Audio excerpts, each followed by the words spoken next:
I can pay what little coffers I have, see if the rumours are true that the dark-robed one and Trakel are indeed behind this. You get that Stephanie has more information that she is not volunteering. I feel like you have more information than you're volunteering. Arrow's hesitant at first, but then when she sees all that sweet, sweet money... the money starts to clink onto the table. We will end the session there. All right. You will head off towards Darkwood to find any more information you can about this undead army and its origins.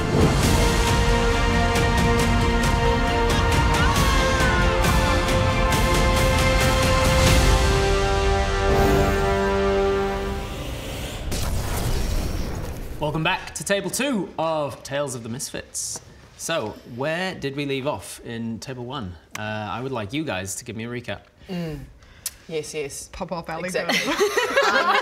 Now, what happened was, we met Stephanie, who had been in the fight. She's a druid. What fight? The big old fight. The old fight we had. The big town fight in Dimwood. Gotcha. And then we went to her house and she told us a story about her son Liam, the leather worker. I thought it was her boyfriend. Definitely not her son. It was her lover. And for some reason I thought it was her son. Wait, so it was her lover. Oh, that's changed things in my head a lot, actually. So anyway, it was her lover, and... I'm glad the rest of you picked up on it, otherwise I'd have been like, man, I did not describe that well. Why did I think that? And then he was killed by two hooded weird people. One was called Trakel. Is that how we pronounce it? Trakel. But we're suspicious of Stephanie. We think she might be some sort of vampire or something. She said she was, She right? straight up confirmed. Sorry, she said she straight up confirmed that she's a vampire by showing you her teeth. That's right. Came up she like showed that. us, duh. Her tusks kept turned into I can vampiric picture Rob teeth. doing that now. Yeah, sorry. I was the worst person to do this research. You're doing a great job. A great job, to be honest. One of the benefits of making your players do the recap for you is that it really highlights when you've thought something was really important and they haven't picked up on it, and then you're like, oh, okay, I need to stress that again this session. Okay. So I like to let you do it because then you're like, oh, that's what they found important in that session, and this stuff they ignored entirely. Okay. Maybe that's the others though. They probably picked up on a lot more, like the fact that Liam was the lover, not the son. So Stephanie's vampire. She was turned by Trakel and the other one. What else? Stephanie was under the impression that they wanted her because she was a half-orc because they could disguise better. That she Blend in a little better. Yeah. Which means they might be sleeper agents. They might be training vampiric sleeper agents. Yeah. What else? What did Stephanie want from you guys? She wanted someone to go figure out what happened, right? Generally? Yep, she just we're getting there. I would hope that that's what she wanted. So she has somewhat amnesia about the whole event. She doesn't know exactly what happened to her. But more, So she says. so she says. Exactly right. But more importantly, what does she want for you to do on her behalf? What happens? What can she not do while she's in this state? And what does she want? Well, I guess she can't from Trakel? go in the sun. She can't go in the sun, correct. So she stated that if you manage to defeat or destroy the one who created you, it gives you certain freedoms as a vampire. yeah, That's right. Freedoms that you are not otherwise entitled to. So she can't. She's limited in what she can do. She has to obey the commands of her master, as it were, the one who created her. And she wants for you to, if possible, work out how to defeat whoever it was that turned her. Yes.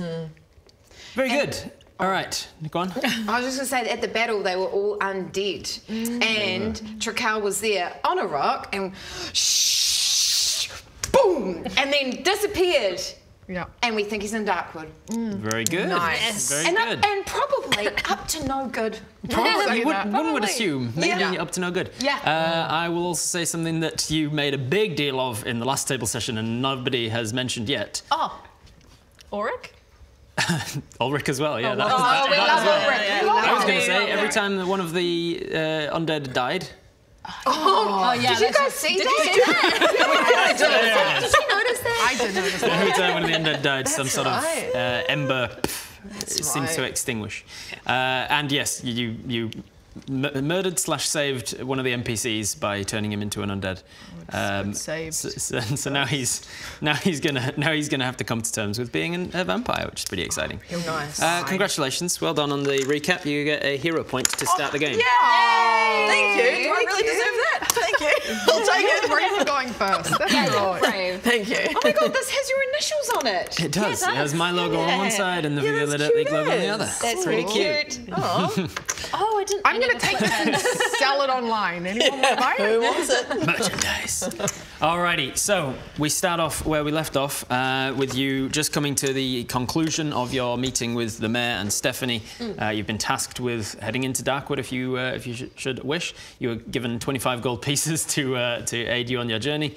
And it's up to you how you go about doing so and how long it takes. It should be early morning still, so I don't think you need a long rest. You pricked yourself, so you've got one less point of hit points, but I think everybody else is still tip-top shape. So you're setting off straight away? I reckon we should go and get an eggs Benny. Yeah. Cafe. You go to the tavern again, the Gloopy Slop. Like one with salmon, please. Yeah, I love it. Yeah. I miss the ocean. The salmon would be lovely. Yeah. Yeah, you missed the ocean because you're quite far inland at this point, which is probably not the best place to be getting salmon from. Good point. A shitty shack tavern in far inland. Let's roll a percentile check to see how likely it is they have eggs Benny at the Gloopy Slop. Strangely, they don't. But they bring you something. They bring you something that is their idea of the next best thing, which is some sort of greenish yellow yolked egg on a chunk of bread. Green eggs and ham. I was just about to say. It's ham, bro. It's almost better than eggs Benny. Yeah, it's Sam-I-Am. Yeah, Sam-I-Am serves you. I'm not good enough at improvising lyrics on the spot, otherwise I would come up with some sort of rhyming couplets in order to serve you. Enter that in post. All right, Ben, you can write something for the green screen. Just write a couple of rhyming couplets for us. Thank you very much. Hello, man and madams. I'm Sam-I-Am. A waiter you need and a waiter I am.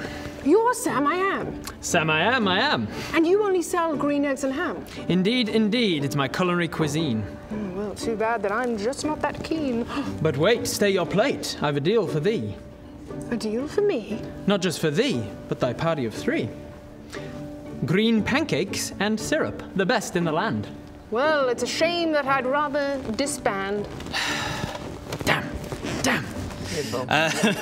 You get presented with your questionable breakfasts, but you eat up, discussing amongst yourselves what your plan is. Well, well, well. Another day and a mission for 4 new friends. I'm very excited to work with you all as we head to... Is this what I sounded like last night? Great. As we head to Darkwood, I would vibe check. How is everyone feeling? A bit intense with Stephanie last night, was it not? The meeting with Stephanie was like half an hour ago. It was this half morning. an hour It was like this morning. It's still the morning when you went to the mayor's. Right. In that case, even more intense. I remember it like it was yesterday. Yeah, I remember it like it was half an hour ago. I'm feeling pretty confident. I love traveling and I'm excited to make some new friends. Nice. How do you feel? Yeah, I'm not used to being with this many people, so I'm a bit nervous, but you seem lovely. And You I need think to we'll take have a any nice time. Thank you. You know, be alone and desensitize, and Thank you can do that. Arrow gets it. We've got some space for you here. You. This is also probably the first time you've ever met a Minotaur. Nice to meet you. You look funny. Pleasure is all mine. Well, what creature are you? You're freaking me out a bit. There's a bit of a convo of something going on. I've not seen that underwater before. Yeah, I am half bull and half of a... I mean, you're 100% Minotaur. I'm 100%. Yeah. If you were to put that like into other words, how would you describe them? I would say I'm like a very big, beautiful cow. But I stand up on my hind legs. Okay. Don't be intimidated by me. I am He's a lover, not a fighter. I'm a lover, not a fighter. He's definitely got a human top half, right, though? Minotaurs are basically humans with bull heads Gotcha. and bull tails sometimes. I'm a bull where it counts. Hoofs and head. How do you feel about just go straight for it then? Go for a big old walk. Yeah, look, I don't have much else to do. Yeah. So I figure, why not? Why did you come out of the water? No, that's a great question. That I'm not going to tell you. I'm going to leave it a mystery for the rest of the campaign. Yeah, look, I was driven away. I won't say too much yet because I don't quite know you all yet. Don't know if I can trust you We've fully. known each other for many months now. Yeah, I know you, but you know, That's okay. I'm in your own grouping you time. in. Yeah. I'm supportive. Thank I'm you. the most supportive friend you've ever had. Thank you. You are actually. You are. You're coming on pretty strong. If there's one thing I can do, it's support people, generally speaking. So that. continue. You've been Sorry, great. you were Thank saying. you. You were saying. I have before. To interrupt you in the middle of your very distressing backstory that you were about to give. Sorry. And anyway, no, yeah, I was driven away essentially, and I just didn't feel welcome there anymore. I was sort of being, in my eyes, used and shunned, and so I really have no one now. Hence why I left the water. I was, as I said, driven away, and I won't get fully into it because, you know, there's plenty more episodes to cover that. But yeah, I kind of just have no choice at this point. So I'm really getting to know how this all works, what a minotaur is. Don't know what a cow was, which you mentioned before. Just getting to know all that. So yeah, It's a lot. Yeah, it's a Cows, lot. sheep. There's a lot of farm animals to be learning about. and then add on the Stephanie rhetoric, and it's all pretty intense at the moment. Just the rest of today's session is just introducing Buble to various animals. You're like, let's go to a farm. We gotta get you to a petting zoo. We've got to introduce you to some things. That could be fun, actually. Oh dear. What do you want to see first? I think I want to go and see the lions. The what? The lions, like big. Lions. You want to see the lions? Lions. The land vowels really trip me up. Yeah, that's all right. Lions. And maybe a giraffe. What do you think about that? Giraffe. But it's a G. I know, sometimes it sounds like a J. That's very confusing. Do you know why a giraffe's neck is so long? Why? Because its head's so far away from its body.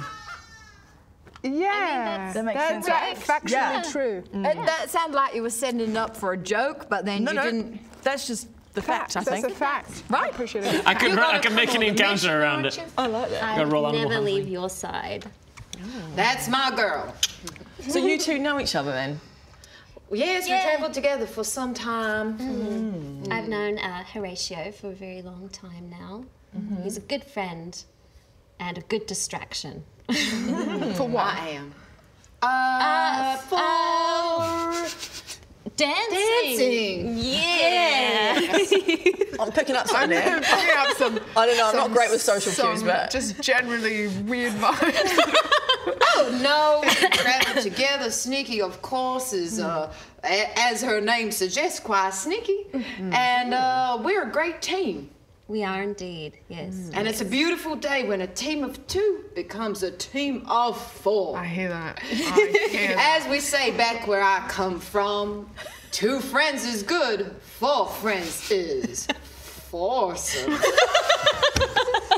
I love it. foursome. Oh, do you? Absolutely, it's the best way to work, generally. You love foursome? Aaron doesn't get it at all. Oh, lovely, lovely, lovely. Nothing better than a foursome, am I right? Amen. Amen. How do you feel about that? I don't know what that is either. But, sounds fun. I could explain if you ladies needed lessons. Horatio can think of a couple things better than a fossil. Oh god. At this point, the tavern owner, Alex, comes over to ask for your bill. So I'll take a silver piece from each of you. Sugar not. I'll take 4 silver pieces from you, I please. got this, ladies. And Horatio. So find under your inventory tab, you'll find some money up in the top right corner of it. You'll see some money in there, I imagine. Oh, You yes. should. Just going to teach you how to use money. Okay. Ah, yes. And, I have 3 silver, 7 copper, and 26 gold. Yeah, there you go. So each, it's 10 to 10 to 10 to 10. So 10 copper to a silver, 10 silver to a gold, 10 gold to a platinum. So you can mark off 1 of the gold and then mark on 6 more silver for your change. Where is the money? Maybe I don't have any money. Under your, you will have something. Under your inventory, let's have a look, Horatio.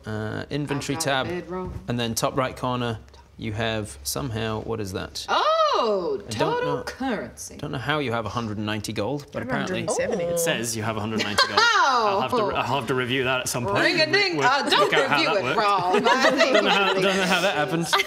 That shouldn't be the case at your level. But you mark off your money for the breakfast, and you set off towards the outskirts of town to head towards Darkwood. There's a wait a moment, and you turn to see the mayor walking. Fucking mayor. Has she done anything to upset you? Oh, I don't know. She just kind of rubs me the wrong way. Just from her existence. Just generally. She comes stumbling towards you guys with some sort of fabric held in one hand. She says, "I just thought of. I'm glad I caught you before you left. I've got something that could help you on your journey. Better than me to have it." Just immediately zip. You grab it and it almost takes you out of the air because it's a big, thick, heavy cloak. Okay. It's got really nice clasps on it, and it's got it's kind of like an arcane shimmer to it. She says, "This is a cloak of protection. Whoever wears it is a little bit harder to hit, a little bit more able to withstand certain forces. Unfortunately, it comes from acting high sorcerer Leothil, and you hold it up and realise that on the back of it, it says in huge letters, "Let Leothil protect you." And it's a big picture of him, like it's basically propaganda on his behalf, because he's like campaigning around around Azerim. So I didn't think it was really suit my attire normally, but maybe in Darkwood nobody pay attention to that. Up to you which one wears it. Hope it doesn't cause a rift. And then she bids you adieu. Thank you, Mayor. Thanks you again for your work, and heads off. Whoever chooses to take this, I don't know if there's fighting among you for it, but whoever chooses it gets a +1 to their armor class and their saving throws. I look at it and I think, that's some of the worst merch I've ever seen. No thanks, I'm good. Okay. Well, I genuinely think, like, whoever has the worst armor class. Is that too meta? Am I allowed to do that? You can look around and be like, I'm a Bublé's not even gentleman, wearing so them. I will let one of the beautiful ladies wear this cloak. I got a 10. I don't need it. I got? I'm right. Mine's 15. Oh. I got 11. So you're the weakest, or like most That doesn't make protected. sense. I am a big, strong man. Which means you're relatively easy to hit. You're a big target, that's why. I think that you might actually be the weakest of us all. Oh, yeah. Weakest of you all? Yeah. No, it's not possible. I got big biceps, I've got big horns, I got big a belt and big flaps. There's no way. I'm very strong. That might be true, but your AC is the lowest of the party. My AC is the... Now, how in the heck does that work? You know what? It's almost like it's my first time playing this game, and I didn't make my character properly. Maybe. All right, yeah, maybe you have that then.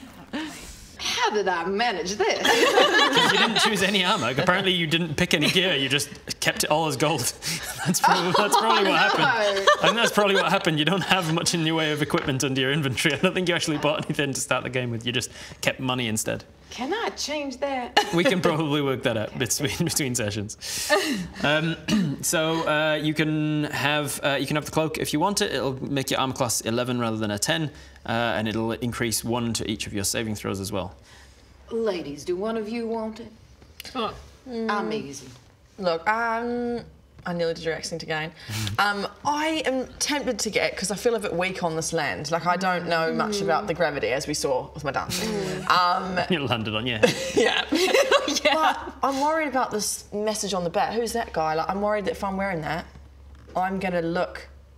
I don't know, I just feel like I could be judged or something. It could work out of our favour, yeah. So I'm wary of that. Do we know who? You would all know from just being around Azerim for the last few months that since the High Sorcerer Barad-dûn went missing several months ago, the guy who stepped up to take the mark is the acting High Sorcerer Laethel, and he is he's very well.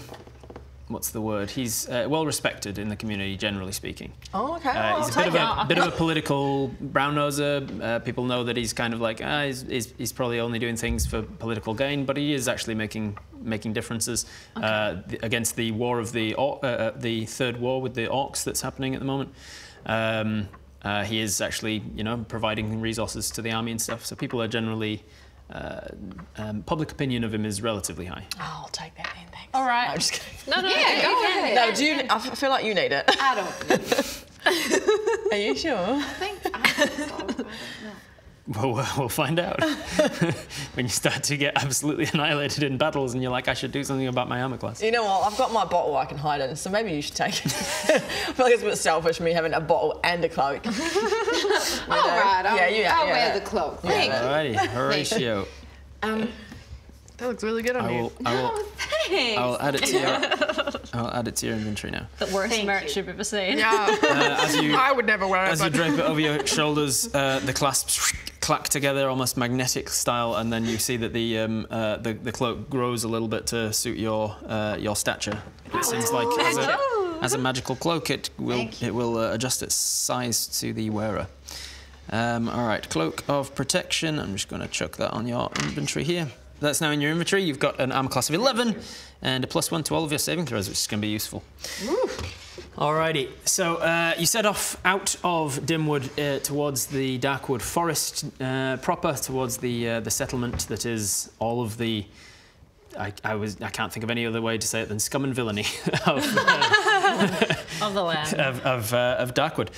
You're walking for maybe an hour or so. I'll have a perception check from each of you along the way to see if you are noticing anything about the woods. Dimwood, that is a D12, Brit. Oh, jeez. Oh, D12. I get them confused all the time. Rolling a D12. Oh. You should be rolling a D20. I was telling Brit that it was a D12. Uh-oh. I got 11. Oh, net one, great. Good start. God, I got a 3. 9 Nice. plus 3. 11 plus 5. Ooh, nice. 16, 12, nat 1 and a 3 over here. Plus 3, so 6. You're just distracted by your new cloak. Yeah. You are noticing a couple of times there are patches of blood on the forest floor and over leaves and such, like there's been animals wounded in the area. Hey, there's patches of blood on the floor, like animals a bit. I just want to get it out. Make sure. Everybody knows. So then I'm looking at the ground and I'm seeing all these patches of blood on the ground, which would indicate animals perhaps being wounded. Just so you guys are aware of that information. Completely missed that. Well, you out. Oh. What? What, is it me? No, you're wonderful. Can you not look at all this stuff on the ground? There's just The moss. The moss is fine. It's actually very comfortable. The blood The blood? and the bones. Do you mean the blood of the trees? The tree sap? No. I mean, human blood. Human blood. Oh, you're talking about the blood-red sky, the beautiful sunrise. No, I'm talking about that head right there. Look at that. Look where? There. Look where? There. Where? There. Where? Welcome. Thank you. Once or twice you actually see a dead animal as well, and Hey, look, a dead animal. And a second one. and upon investigating you realise they've been exsanguinated, devoid of blood. Someone stole my breakfast. Oh. Delicious. You realise that Stephanie, as she mentioned, is a hunter that hunts in these woods and satiates her own. I just yell, Stephanie! Stephanie! There's no response. It's not Stephanie. I don't think. May not be I Stephanie. feel like if she were here, she would have come. Maybe. Maybe not. Maybe. She does come a lot. That is You continue walking, however. You get closer and closer to Darkwood, and you hear the sound of a river rushing through the Oh, the God, woods. bring it on. Damn it! Where is it? It is right here. Water. I'm not. All right. So as you approach the river bend, you see there is a small section where there are two waterfalls and a little bend. Because it's a bend in the river, it's slightly slower running water, and so it's going to be the easiest place to cross. Someone of your height, stature, and build could easily wade across something like this. You can fly, of course. But as you get closer to it, you encounter a problem in your group. Sorry, guys. Unfortunately, I don't have the ability to cross running water. Like, not even with someone helping you? Nah, bro. So you just literally have to stay there forever. It just happens to be a part of the old vampiric curse. Looks like I'm gonna have to go around, I guess. Go around the entire river. Hang on a minute. Oh my goodness. Surely you can do something to help. That's what I'm thinking. Why am I speaking like you? Oh my God, stop! By the end of this campaign, every NPC, every PC, everyone in this game is just Southern. It's just Southern, yeah. We're all Southern gentlemen. Yeah, I suppose, here it is, yeah. I suppose I could. Dang and blast it. Dang! God dang! Yeah, surely I could do. I'm surprised that in our months of travel together I haven't come across some water with you yet. So or have we and I forgot? You certainly have, and here's how it plays out usually. As a vampire, if you start your turn or just enter running water, clean running water, it's like acid to you. Cool. And hurts a hell of a lot and does damage. If you want to just cross over running water, you can do so, but it's like a wisdom save to force yourself to do so, and it can exhaust you as well.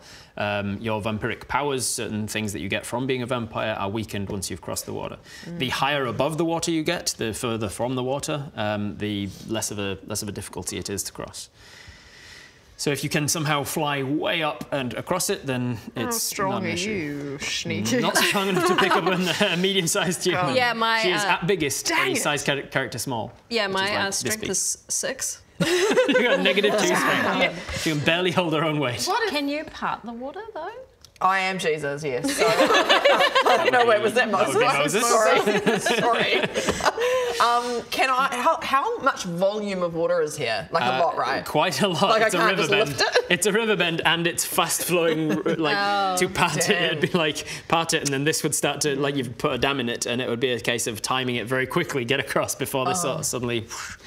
You can certainly try. You are a water gymnast. Yeah, what about? I carry Arrow on my shoulders, and Buble, maybe you walk beside us and stop just the water around us as we cross. Oh, so sort of move it as you walk. Is that what you mean? Yeah. That's clever. Yeah, I wonder if I can do that, can I? You can certainly look at your character sheet and you tell me what have you got that you might be able to use. I can shape water. Bingo. Yeah. All right. What does shape water say it can do?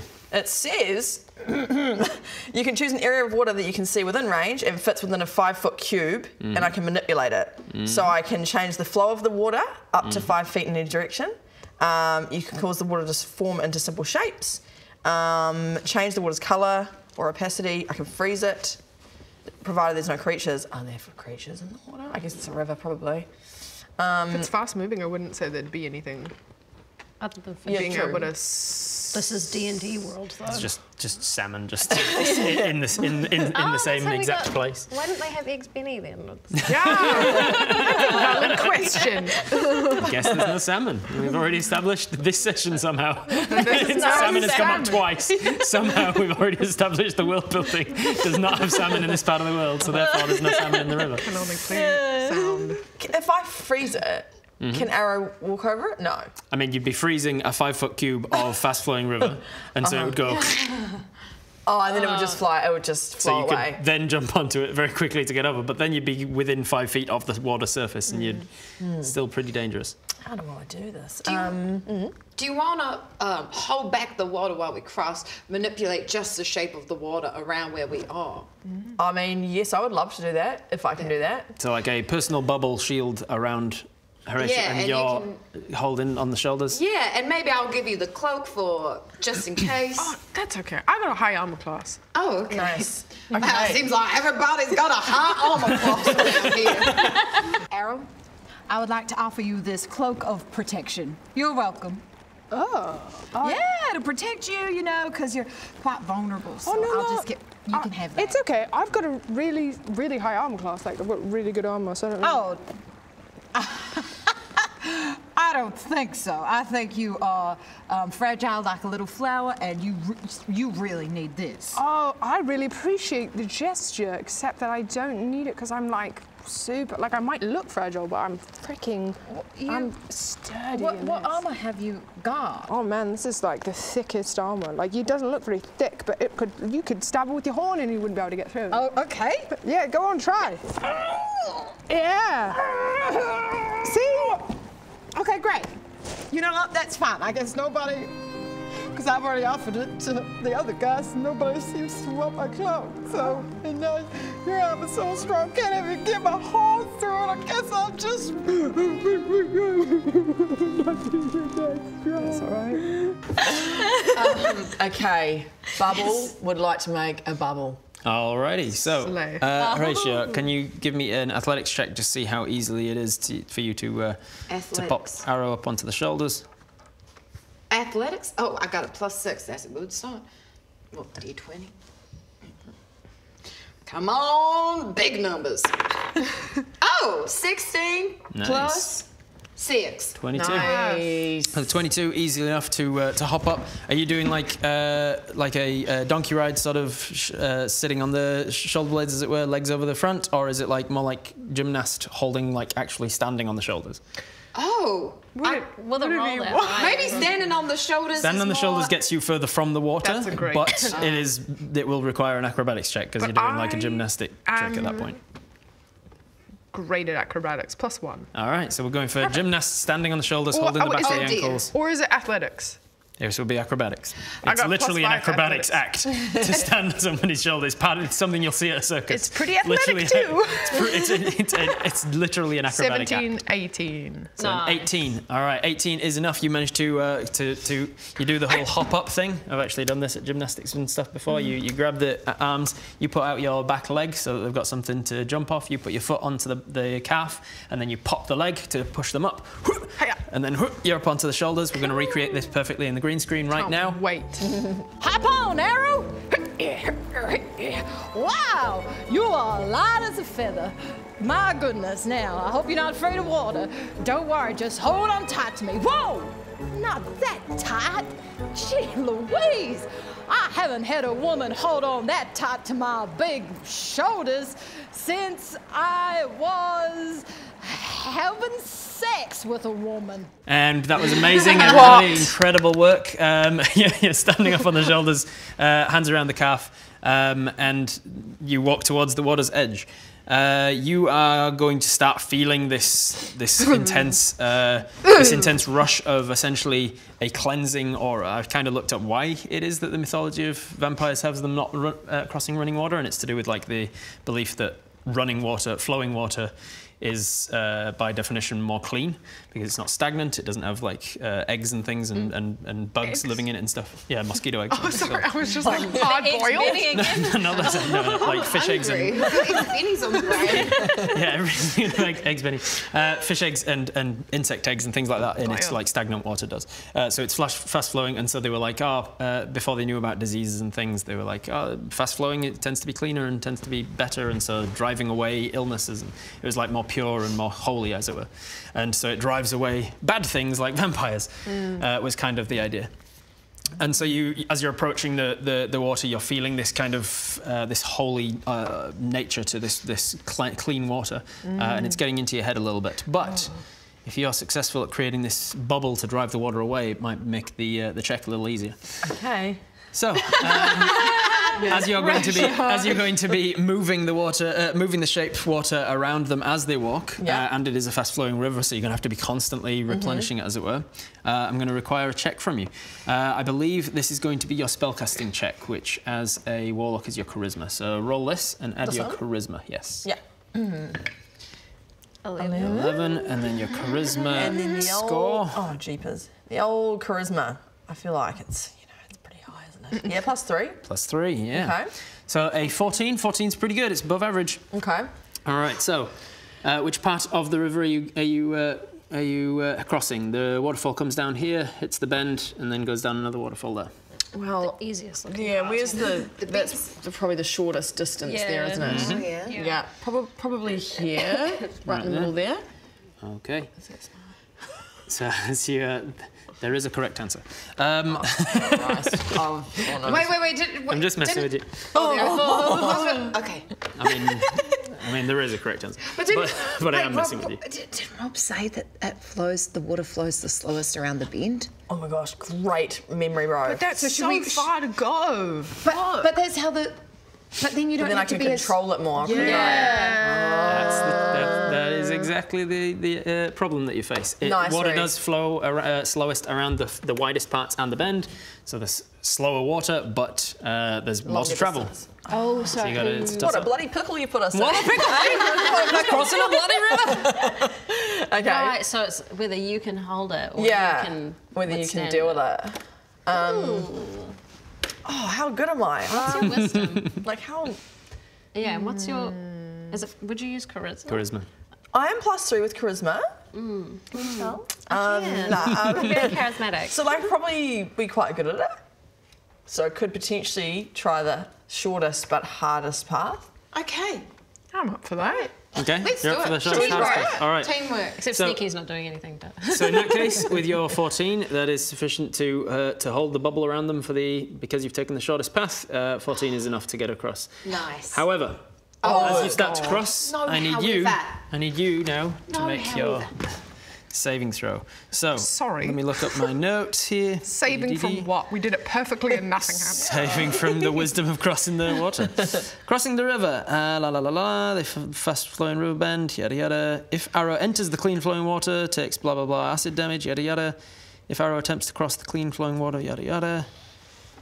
If arrow brings herself to or is forced to cross the clean flowing water within 5 feet of the water, she must succeed on a Constitution saving throw or blah blah blah. But you are not within 5 feet of the water because you are keeping a bubble around. So you are the DC of the Wisdom saving throw is going to go down because of that. So well done. Slay. You're Nice within, team. So I'm going to say you are within. You're 8 feet tall. You're standing on the shoulders. So 7 feet. 7 feet. You're keeping the water away. So a bit quick trigonometry. All right. You are. Okay. So Constitution? Wisdom saving throw. Oh. Sorry, Constitution saving throw. Yeah. So that would be 15. 15 is sufficient. You do not take a point of exhaustion. Yeah. It is a pretty tough thing for you to get yourself to do. If you were going to just try and will yourself to cross the river on your own accord, it would have been a wisdom save first to see if you could even do it. But because somebody else was walking across and you didn't have to do that. Well, thanks, guys. Teamwork. And Sneaky. How's Sneaky going to get across though? how am I going to do it? You've left her on the other side, guys. Yeah. I'll just I mean, we joke, but I do have another game that I run for where somebody's playing a winged kobold and they got to a lake and he forgot that he was a winged kobold and he was like, can I use my lightning lure on the stalactite and then I can use some other druid thing and try and he did all of this like Indiana Jones Tarzan swinging and like failed one of the checks and fell into the water, and that's when I was like, yeah, your wings get really wet in the water. He goes, oh yeah. So you guys crossed the river. You solved my river puzzle. Well done. Yay! Congratulations. You, River. In your river face. All right. So you are on the Darkwood side of the river, and you are approaching the creepy-ass town that is Darkwood. You'll notice that the light, although it is approaching noon, should be the brightest time of day, it is still like a dim mist hanging over the area. Everything looks like it's darker than it should be. Everything is creepy and gloomy and kind of depressing. I feel right at home. Yeah. Oh, my goodness. Would have had them to run a vacuum? This is just great. Yeah. Really? Look at this. It's leaky, it's cold, there's a rat, and there's cobwebs right there. Look, it has a little human finger in its mouth. Oh, yes, free food. That's crazy. What is this, like a 5-star resort? No, I find it disgusting. I think this might be the most beautiful place I've ever been. I think that's black mold. I might just collect it, you know, for a snack. It's really bad for you. I wouldn't. You approach a town sign that says Darkwood on it. Well, can I draw boobies in the O? With what? Do you have ink or do you have charcoal? I have my little needle. I can like just scratch it. In. Yeah. Make me a let's see. Make me a dexterity check, please, just to see. All a sleight of hand, in fact. Sleight of hand. Okay. Oh. Boing. 12 plus 6, 18. Ooh, 18. It is. There's some nice boobies. There's some nice boobies. There's some good, like they're symmetrical, and you've got the nipples the right size. I'm an artist. What can I say? Stunning work. As you all, what are you all doing whilst you just pause at this sign? Sneaky's like, give me a sec. I gotta do this, guys. I've got something important to do. I just watch. I'm like, yeah. You're the most supportive friend. Yeah, that looks awesome. Well Thank done. you so much. Thank you. What about selling your artwork on maybe like a, I don't know, like a drop shipping website? Yeah, thank you. I'll set that up. Great. New VLDL D&D merch. Just a sign of Darkwood with boobies in it. Now what? You're at the outskirts of Darkwood. There's creepiness in the air. Everybody, let's be sneaky. Sneaky. That's my name. Should we go in and maybe see if there's a public areas, a tavern, look for Trakel? That's a good idea. But be on guard. Yeah. If it's misty, can I like hide as a rogue? You can hide, yeah. Do you want me to like scout ahead team?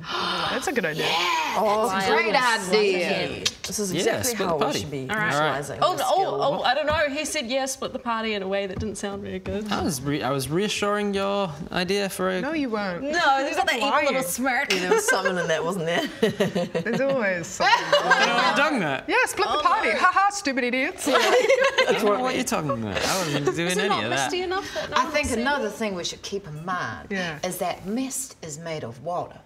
Mist is just water vapor. You're so smart, Horatio. Yeah. Thank you. This is why I keep him around. I keep you around for how good you are at drawing boobies.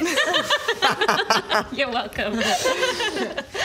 So you sneaking ahead, doing some scouting? Yes. Yep. All right. Make me a good luck. Make me a stealth check, please. Okay. Where's my stealth? Okay. Beast. Oh, 3 plus 8. 11. Plus 8. All right. That's grand. It's one above the With an 11, you right. take off, flit ahead from these guys. You're just all staying on the outskirts of Be town. safe, Snakey! I'll try. What exactly are you looking for in town? I guess I'm just trying to get like a vague understanding of the layout and like if there's any, like, I'm sure there's a bit of a reputation of Darkwood being all janky and stuff. So looking for maybe if there's like muggers on the road or... Oh, yeah. Yeah. Oh, yeah. Yeah. All right. Yeah. So I'll give you a general lookout then. So as you fly in, you see a corpse off to the side that is just on the side of the road that has got a rusted dagger sticking out of its chest. Oh, brilliant. From a very cursory look, you can tell it's probably been there for a couple months. Nobody seems to have dealt with that. There's also somebody actively mugging someone right here in the open town square. And beating, like, just kicking the crap out of them on the ground, and then they pick up the coin purse from them and just walk away. And nobody, like, there's other people with like wheelbarrows just wandering by that don't do anything about it.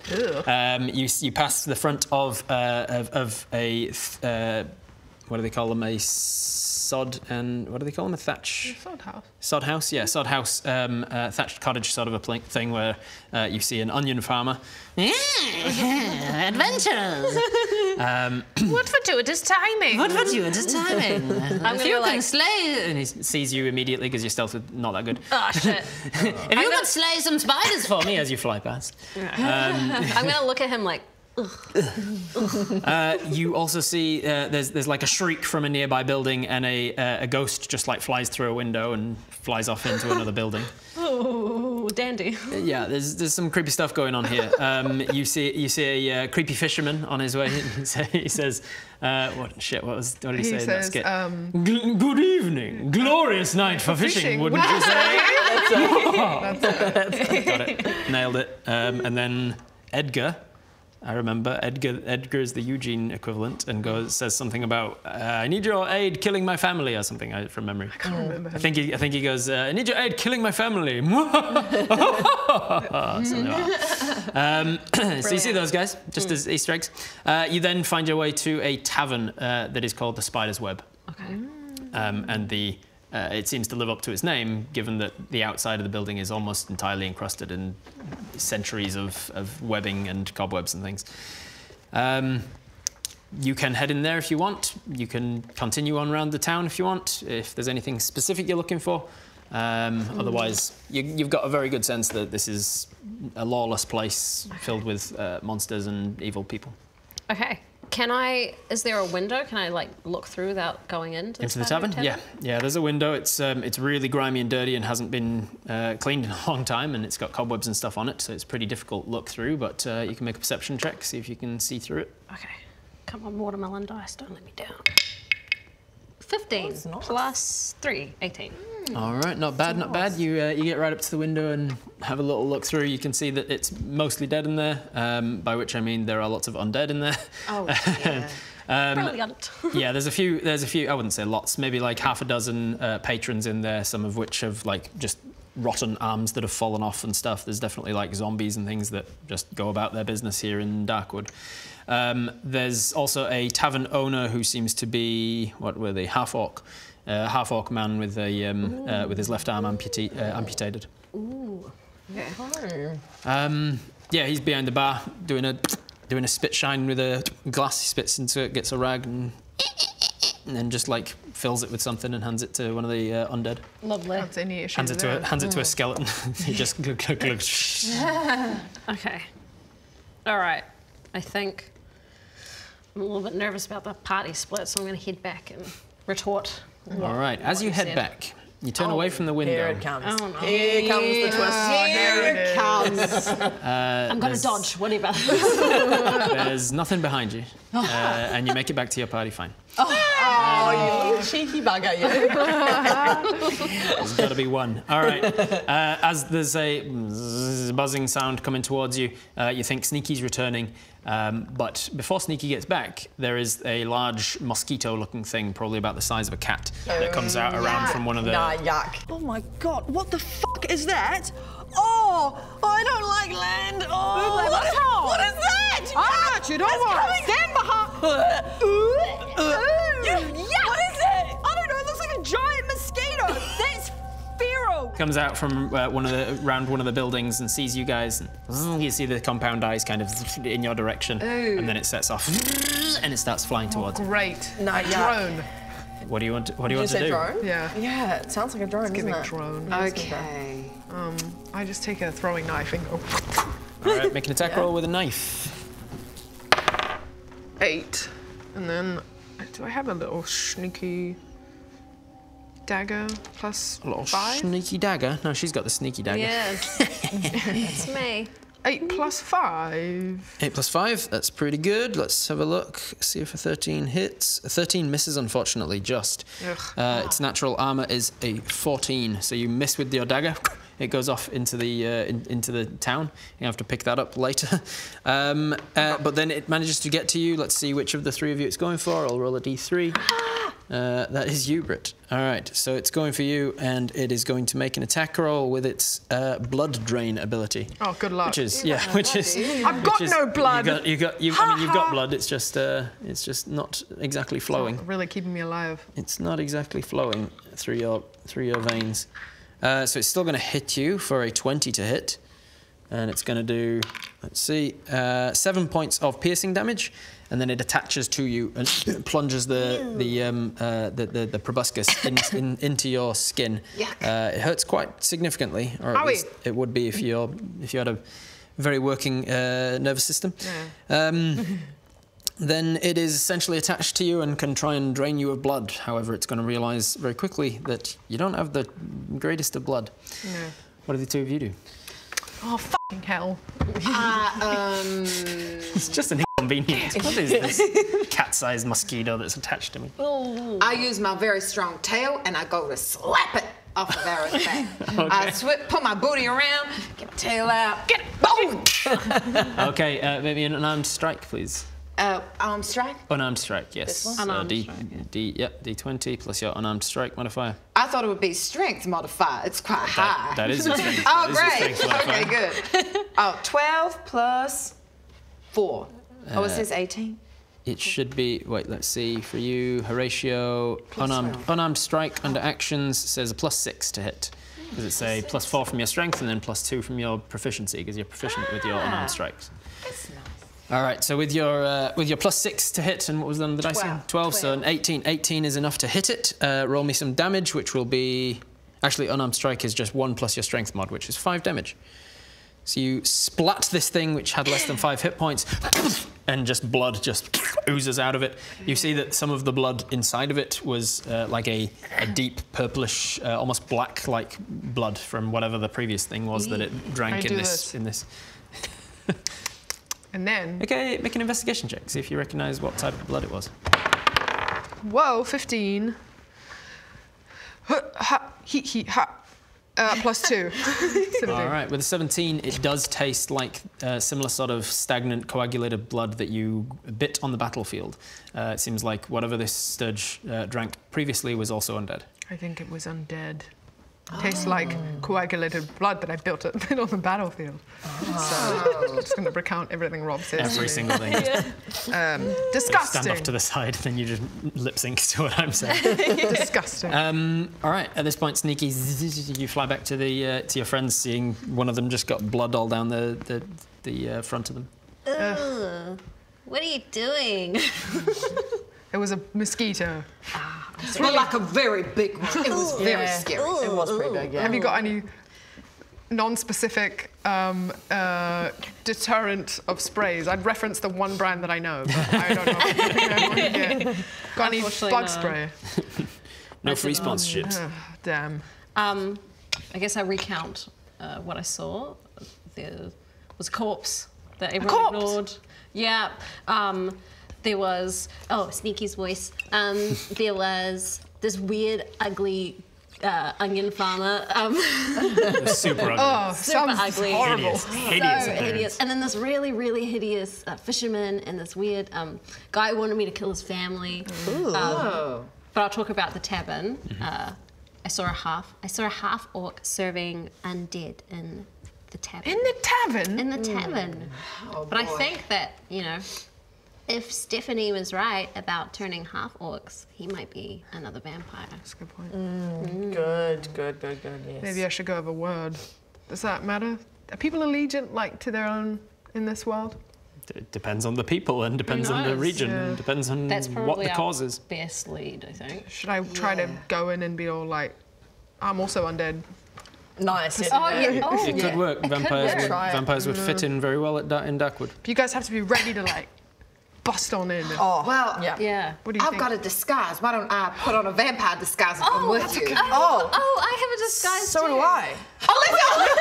Let's all put on our You'll genuinely take disguise self or a disguise kit or something. I have disguise self. I got disguise. We all picked a disguise. I have a disguise kit, I'm going to give them a montage lesson on how to be a vampire in the style of the 80s.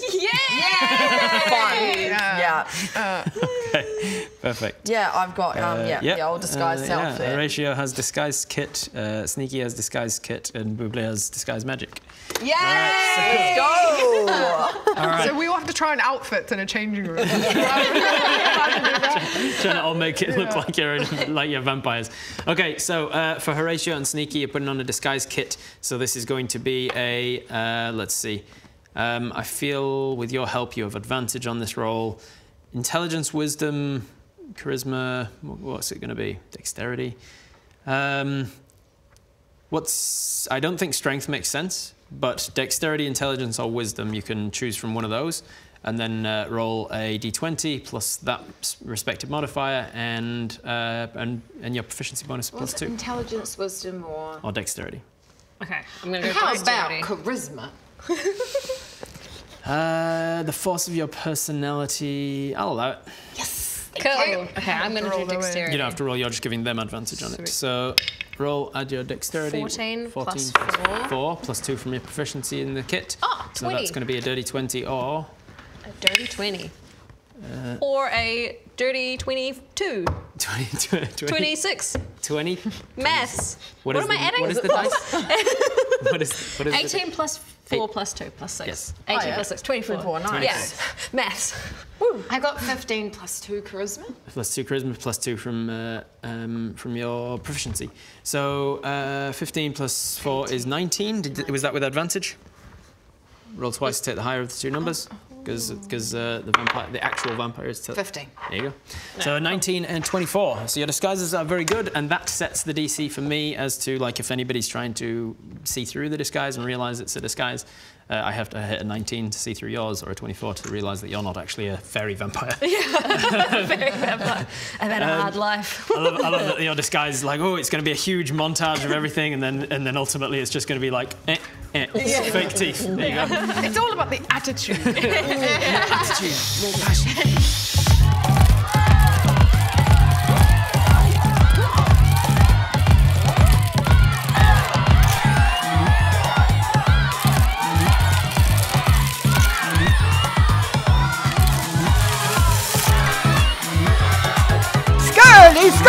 Scary! Yeah. Meanwhile, for you, it's just magic. It's a spell, yeah. You're standing off to the side of this like montage of them like trying on costumes and stuff, and they're like, "You're not going to try something on?" And you're like, "Nah." Whoa! Where did she go? Where did she go? Where did she go? I can't see it. Why is there a vampire here? Can I please see me? So you're not in a mirror. They can't. Well, they actually can. That's probably one of the ways that they will be able to tell that you're not vampires. Is you will have reflection. Don't look into any reflective surfaces. You get to choose with disguise self. You get to choose everything about your appearance. You could choose to look like a different gender, different species, different age. You can look like whatever you want. Fun. Okay. Plus vampire teeth. Yeah, right, I'll get the teeth for sure. I can just imagine Buble like going through ages, like character creation essentially, on a guy, being like, the nose a little bit big. And then at the end of all that, they're like, aren't you meant to be a vampire? Let's start again. Yeah, so I got the teeth. I feel like I want my hair to go black and dark. Okay, I just want to have my hair darker. And I'm going to turn, I'll even turn anything I'm wearing black. I'm just gonna go full dark. Emo goth vampire. Yeah, I'm emo. Yeah, I'm Ellie 2006. There's one song that you sang that one time in that bar. Oh, Famous Last Words by My Chemical Romance. There it is. And I'm singing that. So as you walk in, I am not afraid to keep on. That's actually quite a good song. Famous Last Words before we get, I don't know, probably killed. Can we be like a vampire travelling band? Yeah, we're a punk rock.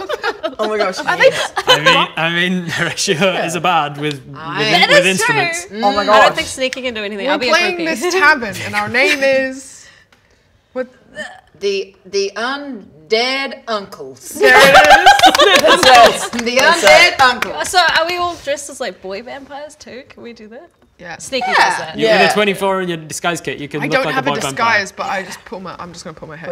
Oh, your hood up, yeah. Nice. So you went but emo. Yeah, just emo me and a hood. Black hair, black clothing. Yeah, and some teeth. Hood up and with some teeth. Yeah. Excellent. And your intention is to just stroll into the tavern and be like, hey, we're here to play. We're the Undead Uncles. We're the Undead Uncles. Undead Uncles. Yeah. You've heard of us. And we're here to play. Also, I've only got an hour, by the way, for this magic. So we've got to do a quick set. And then we're going to interrogate people, right, to find out where Trikel is. I forgot all about that. I was going to say, we're going to get an hour into this set. You're going to play, you're going to get some coin, and you're going to be like, that was successful, and go back to Dinwood. We're going to get everybody on side, wait for them to get a little bit drunk, and then ask them if they've seen Trikel. That's a good idea. Oh, yeah. All right. Excellent plan. Okay, so you head into the spider's web. Well, you head into Darkwood first. You head along the streets. You walk past there. Yeah, fortuitous timing. Shut up. You ignore it. Skip. Yes. You walk past him. You walk down to the spider's web, and you open the door, which creaks open, and like an old western, all the zombies playing cards just stop and look your way. Everybody's looking at this band that's walked in through the door. Someone give the intro. Hello, we are the undead uncles. We have come a long way to play for you. To rock out. A deception check, please. Oh no. Surely my vampiric accent will deceive you. Maybe not, it's a 3. 3 plus your deception modifier. Oh no. Deception. Is that on the first page? It's on the skills. Skills. Plus 3. Okay, so a 6. Oh no. Oh no. There's total silence in here, and It's a stage. It's stage presence. That's how we'll sell it. That's what it is. Yeah. I'm a born entertainer. That is actually my thing. Literally have the entertainer background. Yeah, so this is literally, I am frothing here right now. Yeah, I'm ready. I'm ready to see it happen. Yeah. Hello, everybody! We are the Undead Uncles, and we're here to rock your world. You hear, after an uncomfortably long pause, we didn't order any band. Well, luckily for you, we come anyway. And wait, I'm gonna cast this. Can I do a reaction spell? Is that a thing? What do you want to do? Gift of the Gab. Gift of the Gab. Yeah, perfect. Oh, this is perfect, exactly for this moment. Great. Gift of the Gab is a spell where you can just subtract what you just said and try again. Essentially, you can be like, I didn't mean to say that. Let's try again.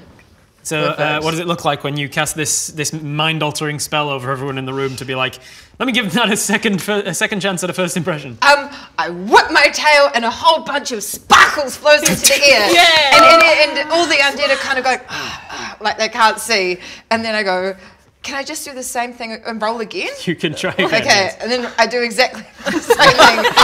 Hello! Because this spell allows me a second chance, and then I say it exactly the same way. Okay, no. Actually, roll me the check first, and then you can roleplay how that goes, because you might roll really well. Can and I then change my mind? Okay, no. Does anyone else want to have a go? No, come back. Okay, we'll try again. Big numbers, please. 12. 12 plus 3, 15. 15's much better. So what does a 15 look like on your second time round? And mark off the spell slot from Gift of the Gab. Mark off the spell slot from Gift of the Gab. Okay, wait. How do I... Oh, hang on. Under your spells, where the little tick boxes are, you can mark off the Gift of the Gab. Yes, you showed me before, Rob. I apologize. I didn't remember. Is so good. Really only showed me about 15 minutes ago. Okay. Now I walk in, and I... I'm far more convincing. I hold my teeth out like this, vampire style, and I make my eyes really big and scary, and I say, "We are the undead uncles," and I take the lute out and do a big strum. I'm just gonna quickly cast a spell. Okay, we'll have another go, okay? Go back. Okay. I'm gonna do the same again, but better. Okay. Ready? Yeah. Okay. Hello, everybody! We are the Undead Uncles, and we are here to rock your world! Wow, can you hear the thunderous applause, Uncles? I can. Are you ready to give these peasants the best night of their life? And to rock out. Yes. Shred. Shred it up. Shred it up. Much better the second time. Much better the second time. Wait, I need a pause because I need to pee. I'll be back. And welcome back to Laughing Till You Pee. My favorite show. We got a 6 on the first deception and a 15 on the second, and without a word of a lie, I rolled an insight against you on that first one, which is why I knew you were lying, because I got a 14 on the dice.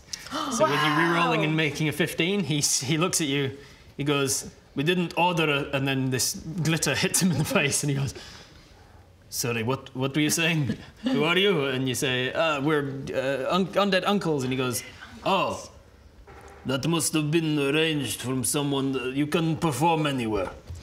Yes! He just kind of hand Stop waves. being Like, Drake, I don't give a everybody. shit. You just like set up a stage somewhere. He doesn't care. You look around. There's a couple of like broken tables that have just been piled in the corner, not doing anything. There's also a makeshift sort of fighting ring. There's obviously a lot of fighting happens in here. It's just kind of in the corner. That's just got blood stains all over it and stuff. There's somebody actively being dragged out of the ring, unconscious or dead, and just kind of like thrown outside. Perfect. What do you want to set up? Well, leader of the undead uncles. Yeah, you've taken that role. Or just about. I mean, we could maybe make either the fighting ring or the tables a stage. What do you think? Maybe fighting ring? Yeah, combination. Why am I talking about you? Combination, yeah. We should put the tables, the broken tables and stuff, just gather them into the boxing ring and make it like a little stage, sort of. Oh, maybe? proscenium arch. I want to be elevated above everyone. Yeah. So you're gonna pile up all the broken furniture like a barricade from Les Mis and just like stand up on top of it and perform. Awesome. Cool. Okay, so you wander over, you start to just shift things. You see one of the larger undead is eyeing you up from the bar. He seems to be an undead Goliath. Newly dead, it seems, because he's relatively fresh. He's just got some chunks missing out of vital places that are like, you couldn't have survived that, so you must be dead. But he's eyeing you up in like a I could take him kind of a way. He's seizing you up as a potential new partner in the fighting ring. You set up the I tune my guitar. You Ding, have a guitar? ding, ding, ding. I get my unspecific tuning app out and I just sit there and that's an E string. Yep. Where did Harrow get a guitar? Is it in your inventory? I was standing up against the wall. Oh, okay. So weird. Weird that this tavern of all places of how I've described it just has a guitar. It's like a real good acoustic. It is missing one of the strings because it has been taken off to garrote somebody in the fighting ring before. That's okay. Nice. There's also a lot of like damage to one edge of it where it's been flung around and caved somebody's head in one. It's just a unique sound, you know. So you grab that. Can I get a general sort of a wood building kind of a check from each of you to see how well you've created this sturdy stage? So it's just going to be this plus your dexterity, I believe. Oh, okay. Maybe a strength, either one, strength or dex. Dexterity for me, please. 9. 9. You're not really helping. No. Not surprisingly, you're tiny. 17. 14. 14, pretty good. 17. 11. 11. This is not a greatly sturdy stage. There's a very good chance that it'll collapse when you start to put all your weight on it. But awesome. Hey, you've got something that'll elevate you above the rest of the crowd. Is the wrong word for like 6 people? What do you do? How we feeling tonight?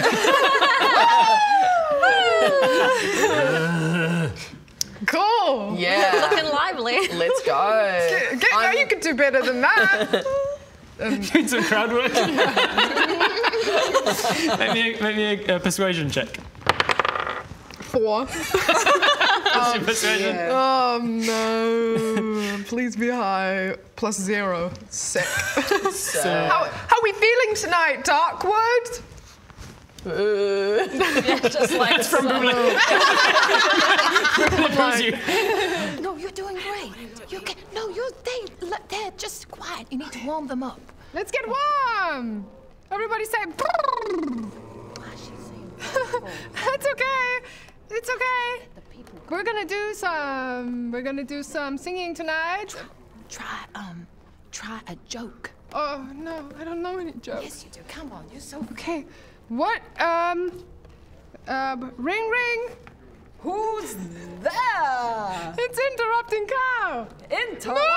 I'm like, I pass the microphone. There's another microphone in there as well. There's a microphone in this fancy tavern.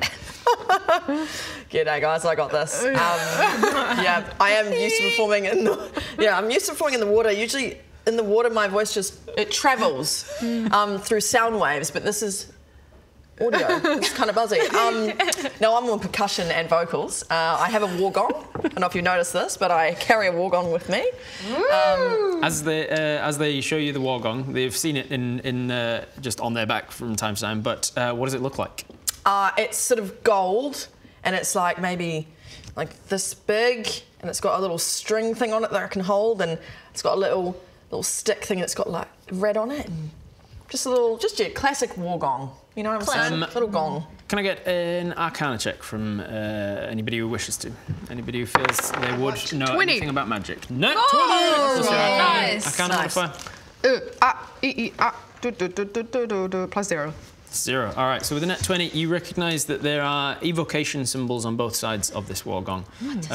It's a school of magic that is to do with pure damage, essentially. It's like Fireball is an evocation spell, and Lightning Bolt is an evocation spell. Anything that conjures just pure raw damage. Sick gong, though.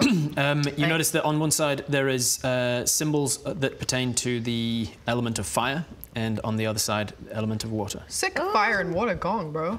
Thank you. Yeah, it makes good sound. It does. And that's it. And that's all it does. That's all it does. As far as you know. We wouldn't know she's a warlock yet, would we? Oh. You've seen her pop into a bottle. Nobody's questioned that, by the way.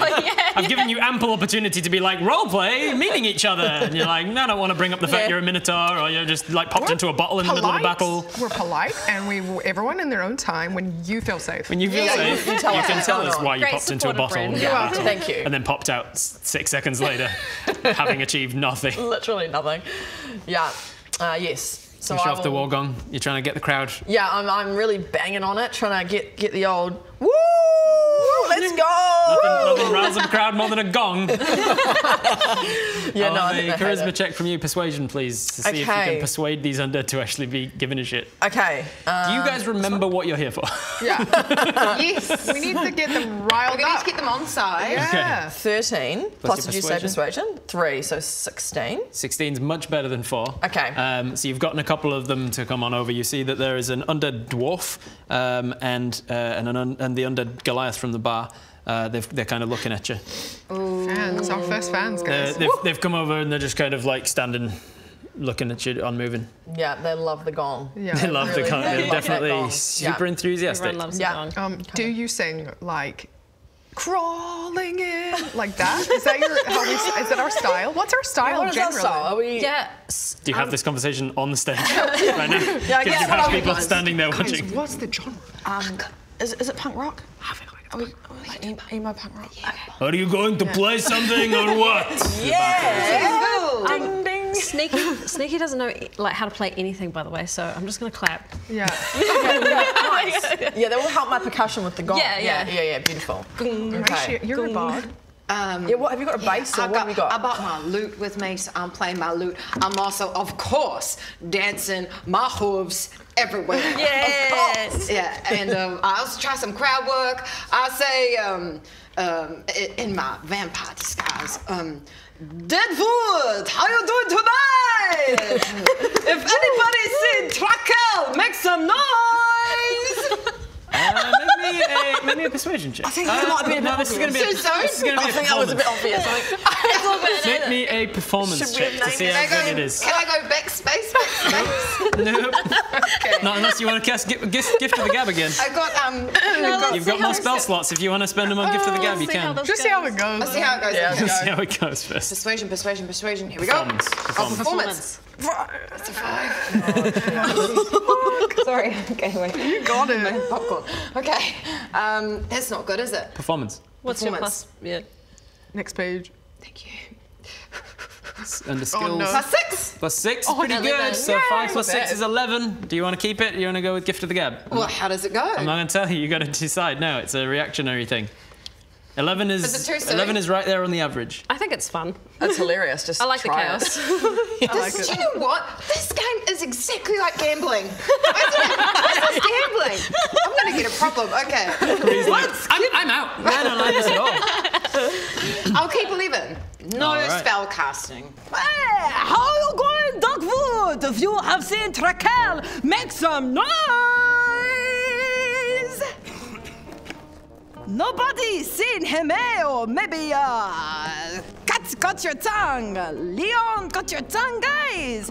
Who's seen him? He's spooky, skinny pale. He lives around here, so has anybody seen him? Let me hear you make some noise. I think. Should we just start? I think we just. Okay. Should we just start straight into a song then? Okay, yeah. Good try. You.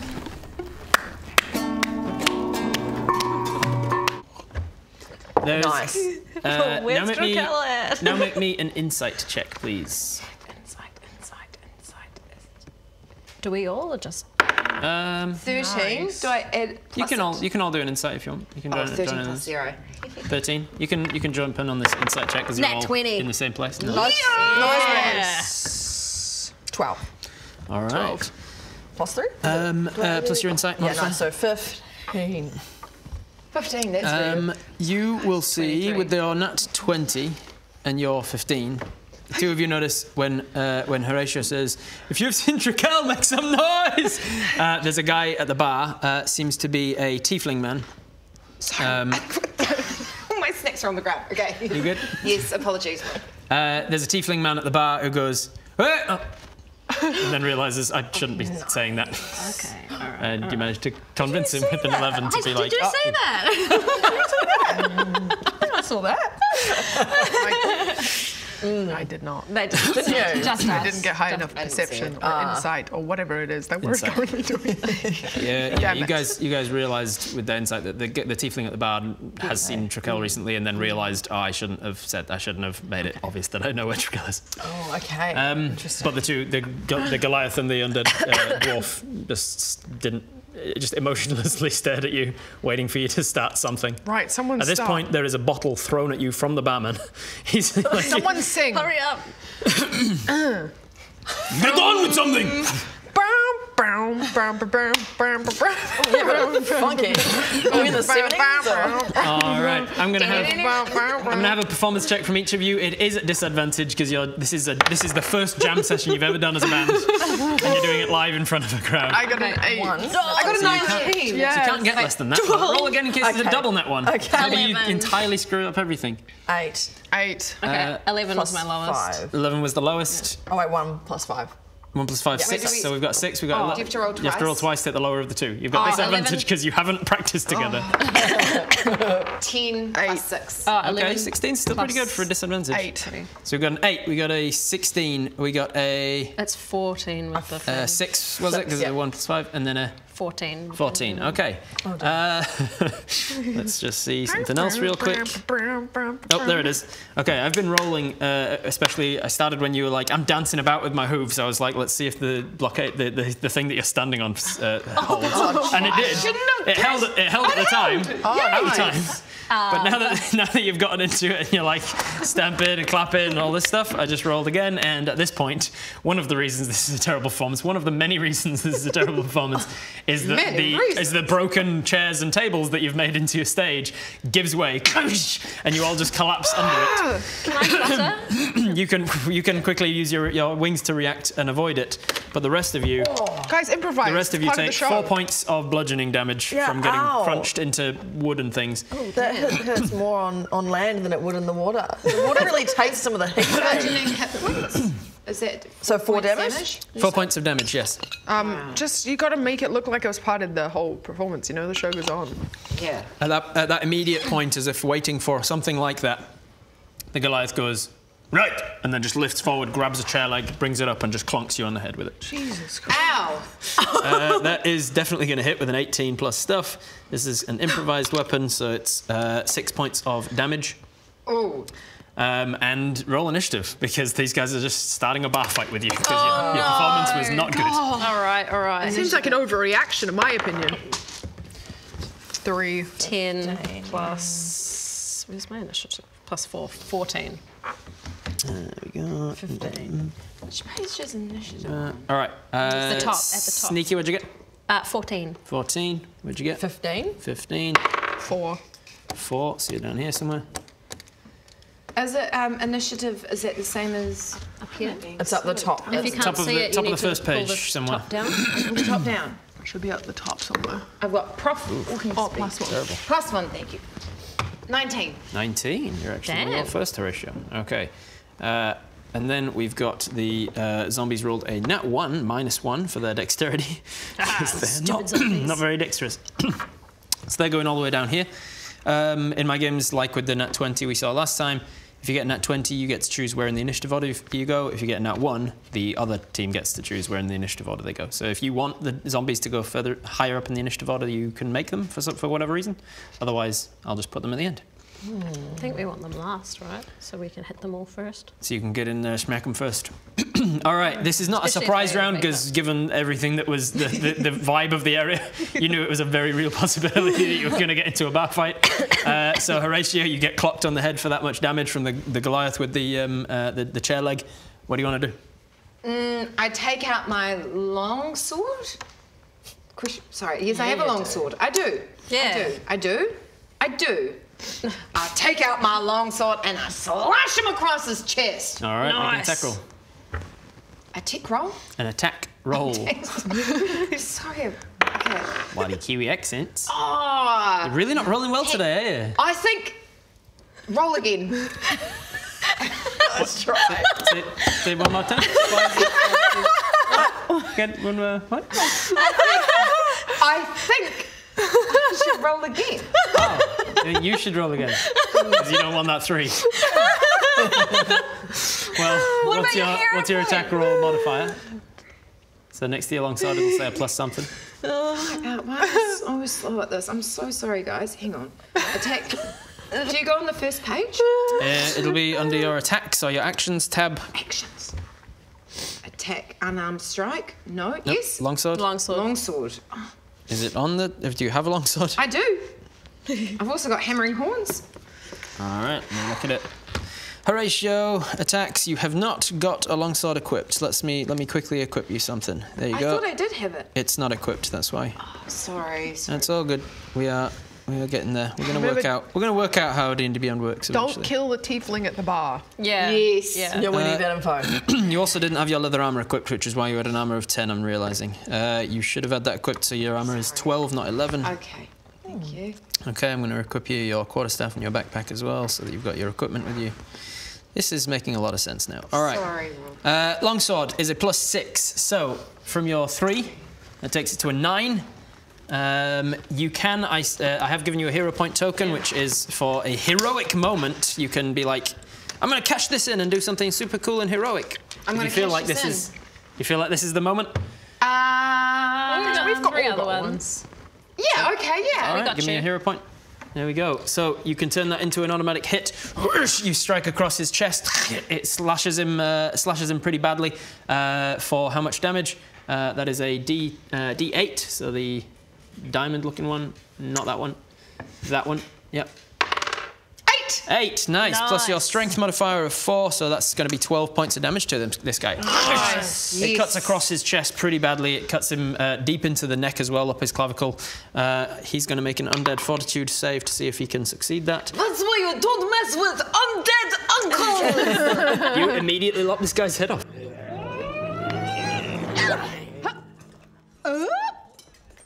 Oh my, this is so embarrassing. I don't think my sword's equipped. I'm sorry, this usually never happens to me.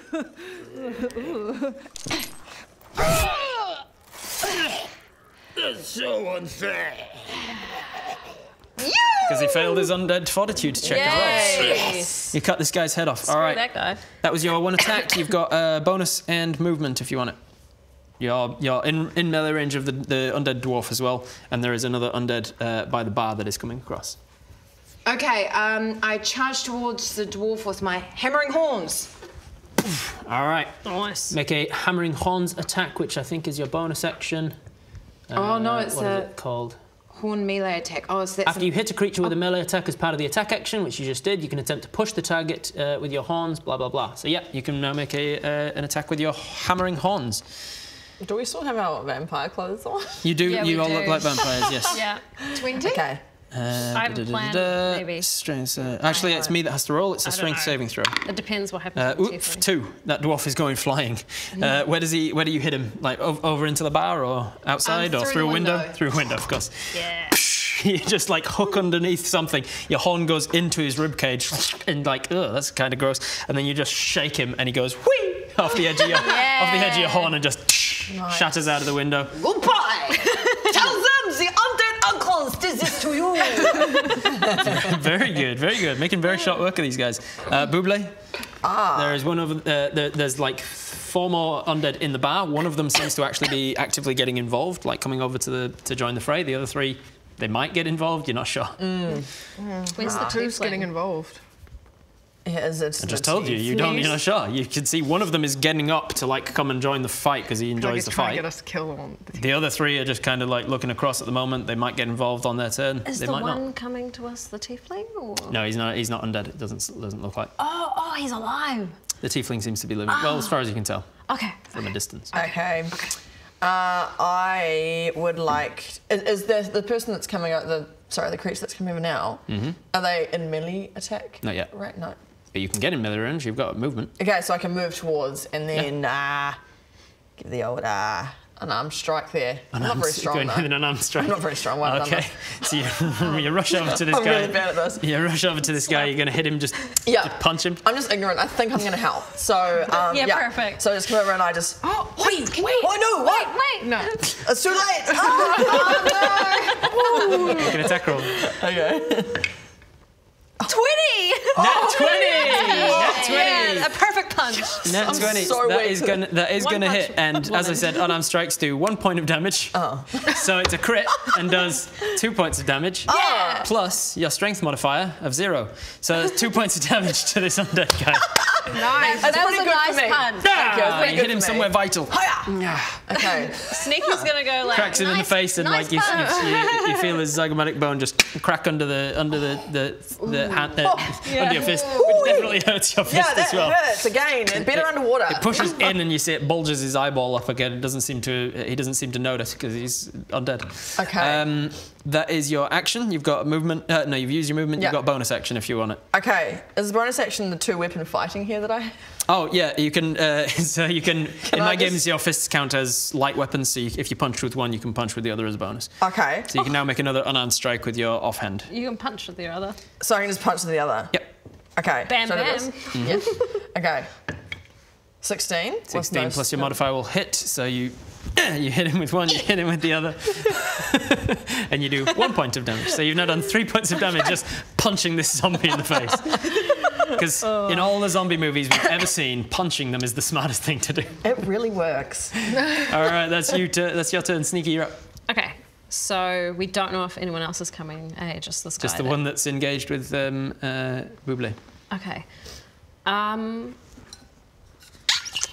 Am I still we're still right by the rubble, right? Mm-hmm. Could I just tuck behind the rubble to hide? Yep.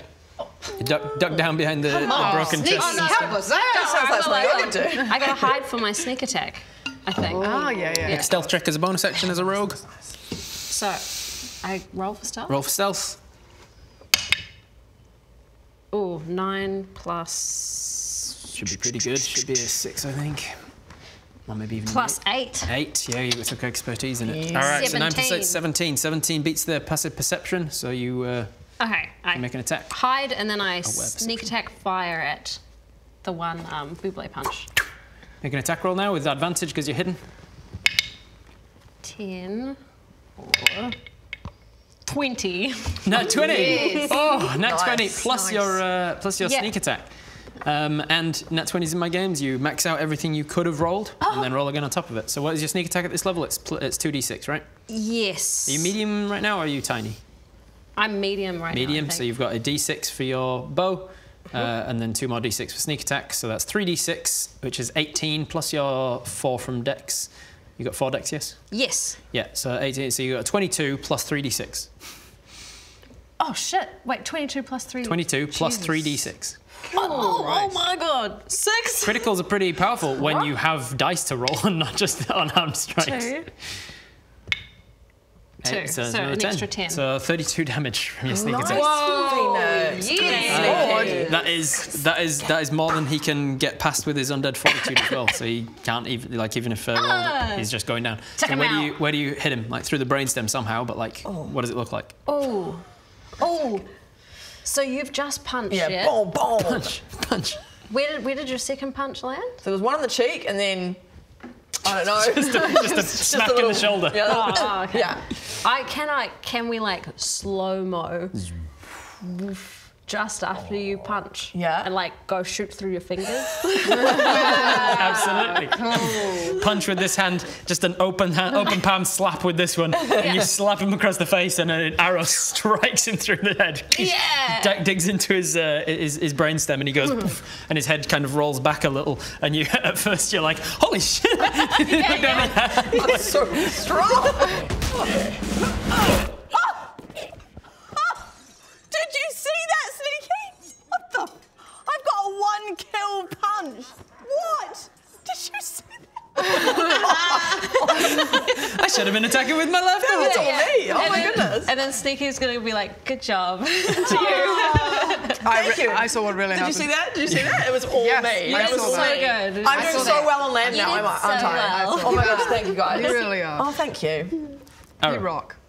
Well, everybody that's trying to fight us is done. So I go, we should probably figure out what we need to find out and get the fuck out of here before we get killed. Yeah. So I look around and I see what the other people are doing. They're looking at you from their respective tables. I go, I mean, we did kick ass. So. bar fights, am I right? What are you gonna do?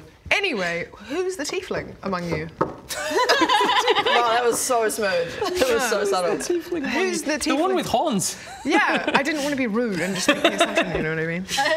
This guy. So I'm gonna go up, I'm gonna be like, hey, can I buy you a drink? All right. And as we exit initiative, because the 3 remaining zombies on their turn just turn back to their card game. We kicked ass, like, yeah. You did. You Annihilated them. Fight us. You head over to the tiefling. That's what happens to haters. That's what happens to haters. Yeah. All right, you head over to the bar next to the tiefling guy. Hello. The bartender, Can I please buy you a drink? The bartender goes, not much of a set. And he gets a grubby glass that's just like someone's leftovers at the bar, and he just grabs that, tips it out, and just refills it with something. Just I hands feel it to you. deeply offended by what he said. It like cuts really deep, and I'm going to be thinking about it for maybe the next 20 years of my life. But I take the drink anyway, and I go up to the tiefling and I go, here, on me, and I put it down. Thank you. It's very kind of you. You're welcome. These are my friends. We were just admiring your attractive horns. Oh, thank you. Yeah. So We love your horn. I love your horn too. Oh, thank you. Something's shock or not, everybody. I kind of just feel like intimidating him. Sure. Sneaky. Are you sure? We won. I'm like buzzed up from the fight. Sneaky hides behind some rubble, takes an amazing shot through somebody's fingers, kills someone, and is like, let's fucking go! Just flies out from behind the rubble and gets in this guy's face. Oh, God. All right. I'm gonna do that, and I'm gonna slap the drink out of his head. Jesus, that cost me He's like, he's staring dead eye into you, and then Sneaky just, bam, just barrels into him. The glass goes onto the ground. And That wasn't very wise, And was I'm it? gonna grab him, and I'm gonna be like, tell me which are colours. Oh, she's doubling down on Oh, it. Jesus Okay. Christ. make me an intimidation check, please. I have a +5, so You do have a hopefully +5. the dice will not disappoint me. There's a net 1! Why did you say hopefully the dice will not disappoint me? Oh no. I jinxed myself. For a total of 6. Yeah. You rush over, you grab him. Thankfully, you are medium now, a small character, not a tiny character, because that would be a lot less intimidating. Or maybe more, in a certain way. Like, I can stab you anywhere. I can get right up in you. But you're this like hobbit-sized fairy that's flown across, grabbed him by the lapels, and he's just like staring at you as you shake him. Yeah, tell me which are colours. What makes you think I know where the cat is? Then I'm gonna like, and just. No, and he grabs you by the wrist and puts it back onto his lapel. Oh, gross. I'm getting pervert vibes off this guy.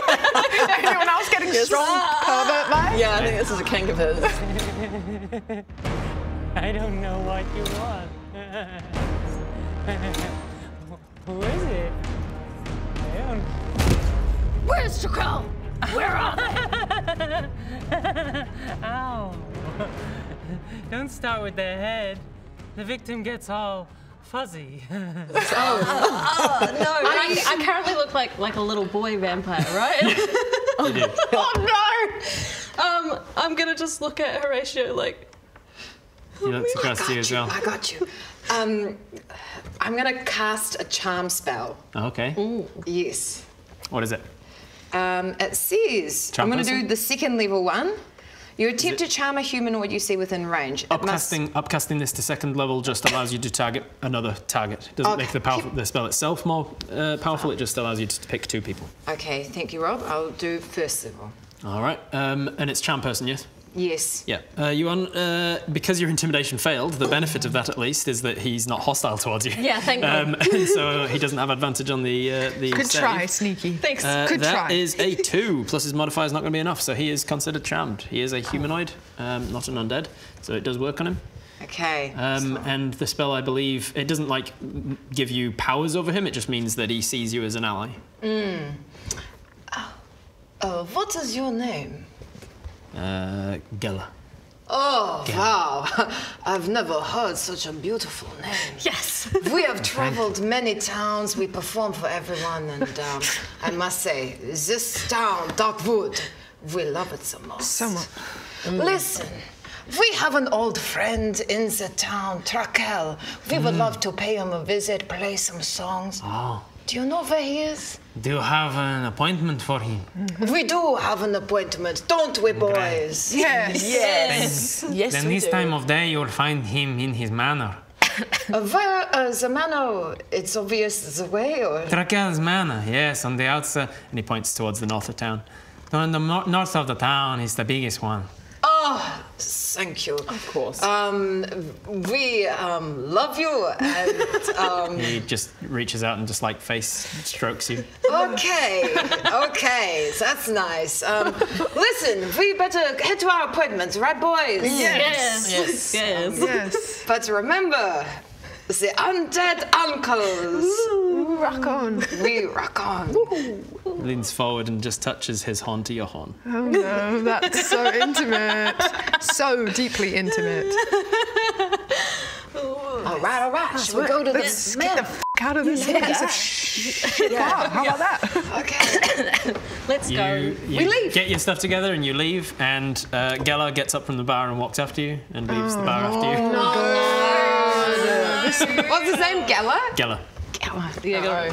Have we got a stalker now? No, we should How put do you him in spell Gala? charge of the fan club. Like Ross G-E- Geller? Yeah. Yes, so yeah, G-E-L-L-E-R. Oh, killer. Cool. I just missed all of that. G-E-double-L-E-R. Double-L-E-R. Gela. Weird Yeah, weird tiefling. tiefling pervert. He's just wandering behind you now. Just uncomfortably close. Doesn't understand personal boundaries and is just like in Gala, your bubble. please. All right. Right. Well, what's our next move? Let's head towards the north of town, I right? think we should push Gala in the pond. Maybe he could be Seems to laugh at that idea. He likes it. He loves it. That's what he wants. Yeah, you What if we need more information later? You know, we don't know much about Trakel. True. Should we ice him up? And I'll just sort of carry him in the ice, just so we don't have to Can deal you with put him in your bottle? I don't know if you want him in your home. No, actually, no, he's not. You smell like my dead. bottle. He's sniffing me now. Let's get rid of him. We know he's not going in a bottle. What can I do here? You smell like you're dead. Yeah, well, you smell like just shit. Gala, bro. He's got. Maybe we should be really nice to him and he won't. I don't want Oh, to then be. he's gonna take an inch. Wait, he's gonna take a mile for yeah. an inch. Yeah. Yeah, he is. What else can we do here? I guess we just bring him with us and leave him. We can leave him outside Yeah. the mansion. We could tie him up. We could do that. No, like you leash a horse, that sort of thing. That's what I meant. I've got a backpack. Do we all have backpacks? Yep. Yeah. Oh, okay. Just talking about Gela and then all of a sudden. Do we have Wait a minute. We all got inventory. Look, I bet I can see he's making you beautiful ladies feel uncomfortable. So I'm gonna roll out my bedroll, put Geller inside the bedroll, roll him up like a sushi, so he's not annoying us anymore. And I just carry in case we need him later. Yeah. In case we need him later. Cool. That's smart. Just put Geller in your inventory. Just like, you've got a Geller for later. Yeah. All right, so you wander towards the north of town with Geller under your bedroll. God, he's just with this every so often, just a gross coming from within the bedroll.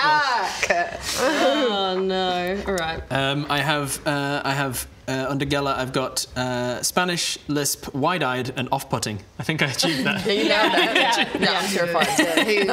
We are put off. So you make it to the north of town, past all sorts of other off-putting things in the town as well, like the corpses at the side of the road, and there's like a two-headed dog that's just like eating from some sort of trash can. Cute. What? You say cute? Yeah.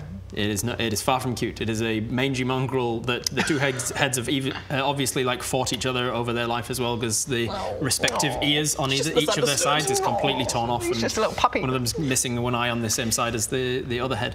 Okay. Missing patches of fur and stuff, and it's got something that looks like entrails digging out of its mouth as it comes out of the bin. Oh dear. Just needs some love. It just needs a little deworm. I feel like it'd be fine. Yeah. Just give it a deworming tablet. I do. I stop and I give it a deworming tablet. I give each of its heads a deworming. An animal handling check, please. I want to see if I've got my two-headed dog with me. Animal handling, yeah. 6 plus. Get out of here. Why are my spells in the way? Ah, I've lost my character. What the heck? Before. How do I get back? Down the bottom? Does it say characters? Oh, yeah, just kidding. Just kidding. Animal handling's pretty good, I'm pretty sure, because... you got that horse away from its owner. I got a plus 5. 11. An 11? All right. An 11 is sufficient that the dog doesn't immediately bite you, but it is quite clearly a hostile thing as you walk towards it. Oh, God. Just put that in a bit of the entrail so it disguises the flavour. And then I just pop it on the ground. Get the tube of someone's intestines and just... And then put the other and then they both eat it. I control what happens. You control what happens. That's how D&D works. Yeah. You know what I've got on hand for emergencies? Are worming tablets. You have a work for puppies. No. Oh my. Oh, it's chewing it and they're passing it back and forth between the heads. Everyone gets a turn. I really. Yeah. Oh. Can you smell the hair? Oh, he's so cute. Hello. Oh my God. Come here. No. Do you think you'll do a trick? No, I don't like think so. Sit. Maybe Sit. but stayed in. Oh, he's rolling over. Look at his tummy. It's got all those scabs on it. Also, you had a deworming tablet on you. Yeah. Sweet. That's awesome. Good to know. Can I try and talk to them? I do. You can indeed. Okay. Do you have beast speech? I can speak with animals. Yep. Cool. Yeah. I don't know what to say. Please but talk I almost want to be like, hey, you two. We're harmless. I hope you are too. Any chance you can take this annoying tiefling we've got? Don't need him. We'll reward you later. But just hold on to him. Just keep him here so we don't have to deal with him. But then we can Make a persuasion check. You have disadvantage. I have disadvantage, do I? Yes, because this is not a sea animal. You are much more proficient in talking with sea animals. Okay, that's a 9. And that's 14, so 9. Okay, 9 plus your persuasion. Plus 3. Okay, not bad. So enough again to not get bitten from these guys. Okay. As you're talking to them, it's like, oh man, it's really hard to talk to these things. And then you're like, think of a dogfish. Okay, think of a dogfish. Yeah, all right, and then you talk to them like that, and it's like it seems to work a little. Yeah. It is enough to for them to not turn hostile on you. It's not enough to convince a stranger to take somebody else from you. Damn, I'm really trying. And after I gave you my last deworming tablets, bro. So rude. But you may have helped this dog out. I'm going to add them to the notes. Yeah, like with Ulrich, they're now just like an NPC that may come back later. Who knows? We just stopped like to hang out with every NPC you mentioned. Seems like it, yeah. The dogs were definitely a part of my notes and not just invented on the spot to sort of like build the world and the sort of creepy nature of everything that's going on. Not at all. You start investigating the bins and like, what were they eating though? What does this guy use in his house? Let's go and talk to him. You arrive at the edge of town. You see a huge manor house. It is the epitome of a haunted house. It is creepy, 3 stories. It's got darkened windows. It's got ivy growing up the walls and a very sort of like an unnatural mist that's just hanging over the garden. There is an iron fence around the whole thing with creepy sort of spikes on the top of it. And stunning. And around it you can see patrolling in the garden outside an undead creature of sorts. Where is he? There he is. He is about 16 to 17 feet tall, mostly skeletal, and carrying a huge club. How much do you reckon this house goes for? on nondescript website. In Auckland, it'll probably still be like 3 million. Jesus. Property these days. Property house market in Auckland. Oof. Okay, so... Horatio, can you make me... what would this be? Just a perception check, please. 9. A 9. Okay. You can tell from his size and stature that the skeleton that's patrolling the area was once a hill giant. Wow. I speak giant. There you go. Giant was the language Sneaky picked. Nice. Sneaky. Can I talk to dead? Can I talk to dead? Because of my backstory. Oh, gotcha. Right. I was like, why did you say it twice with a different emphasis? I was like, well, yeah, you said the same question. You can definitely talk to dead more proficiently than normal people can. Okay, but I don't have like a spell to talk to dead or anything. No, but given your subclass, you can. Oh, cool. You have benefits, I would say. Okay. Can I? Plus, you speak giant. Yeah, but Horatio notices it. He's a giant. Do you share that, by the way? You would all know it's huge. Horatio had a chance of seeing something else and rolled poorly, so all that they see is. Oh, okay. It was once a hill giant. I'm gonna be like, wait, I think I know him or her, and I'm gonna try to have a chat. Tell them we have an appointment. That's what we said before, right? Yeah. We need appointments I'm gonna be like, to get in. And however giants speak, Perfect, nailed it. Thank you. And I'm gonna say, you head over to you fly up and over the fence. Yes. I will have you make a wisdom saving throw, please. Oh no, okay. 19. 19. Nice. Okay. As you approach the fence is made of cold iron, and as a fae, you have a real hard time crossing it. Okay. You get close and you manage to avoid taking any sort of psychic damage from it, but you're going to have to get arrow with the water. You can potentially cross the iron fence, but you'd have to get real high to avoid the aura that comes off of it. Can I do something? You can. Okay, I got you, Sneaky. I cast my heat metal spell. Ooh, okay. And I make the fence really hot, and I'll make an opening so Sneaky can get. Actually, I'll make a big opening. All of us could get through it, but it's mostly for us. So you heat the metal, which actually takes away some of the nature of it being cold iron. Cold iron is iron that's been cold worked in a blacksmith rather than like heated up, melted, and then it's iron that's just straight up been smacked with a hammer hard enough for it to be formed. As soon as you heat it up, some of the molecules of the iron start to realign and such in such a way that it removes some of that property against Fae, which is certainly going to help. Mark off your heat metal spell, remember? Mark off your heat metal spell. Oh, yes. And then you're targeting just then like an area of the couple of the bars in the fence to sort of like make them malleable? Yes. And then what are you going to do to actually like bend them out of the way of it? It's not, the spell isn't hot enough to just like straight up melt iron, but it's definitely making it hot and malleable. Of course, I take my hoofs because obviously it would burn my skin, but my hoofs, they're like fingernails. So, and then I go, and I say it like this, and I go, and my muscles are rippling. Rippling! All right. We'll see how rippling you are. Make me an athletics check. You have advantage because the metal is malleable. 14 plus. Roll again in case it's higher. Oh, yeah. 19! 19 plus your athletics is 6, I think it was. 25. How do you remember all those numbers? Because numbers are my friends. My only friends. That would normally be 8 points of fire damage, but because you specified that you're doing it on a part of your body that doesn't have nerve endings, your hooves still get burned. Like your fingernails would actually burn if you stuck them against hot iron. It's just that you wouldn't feel it. So you take 4 points. I'm just going to give you the half of it. So 4 points of fire damage.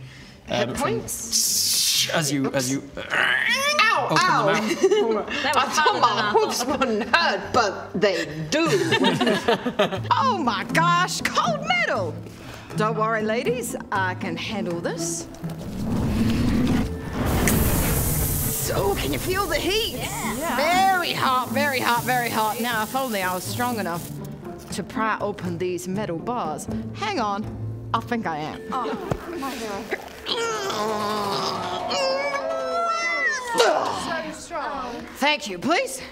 After you. Don't mind if I do. Thank you. My lady. My lady. You're so manly, Horatio. Thank you, my lady.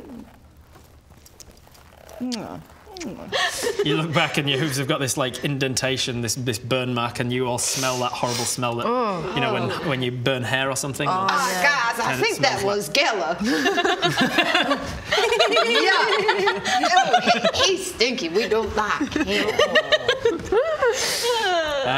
The fence is not going to offer you an issue as you go through it now. So you fly down through the thing, avoiding touching either of the very hot metal as you fly through it.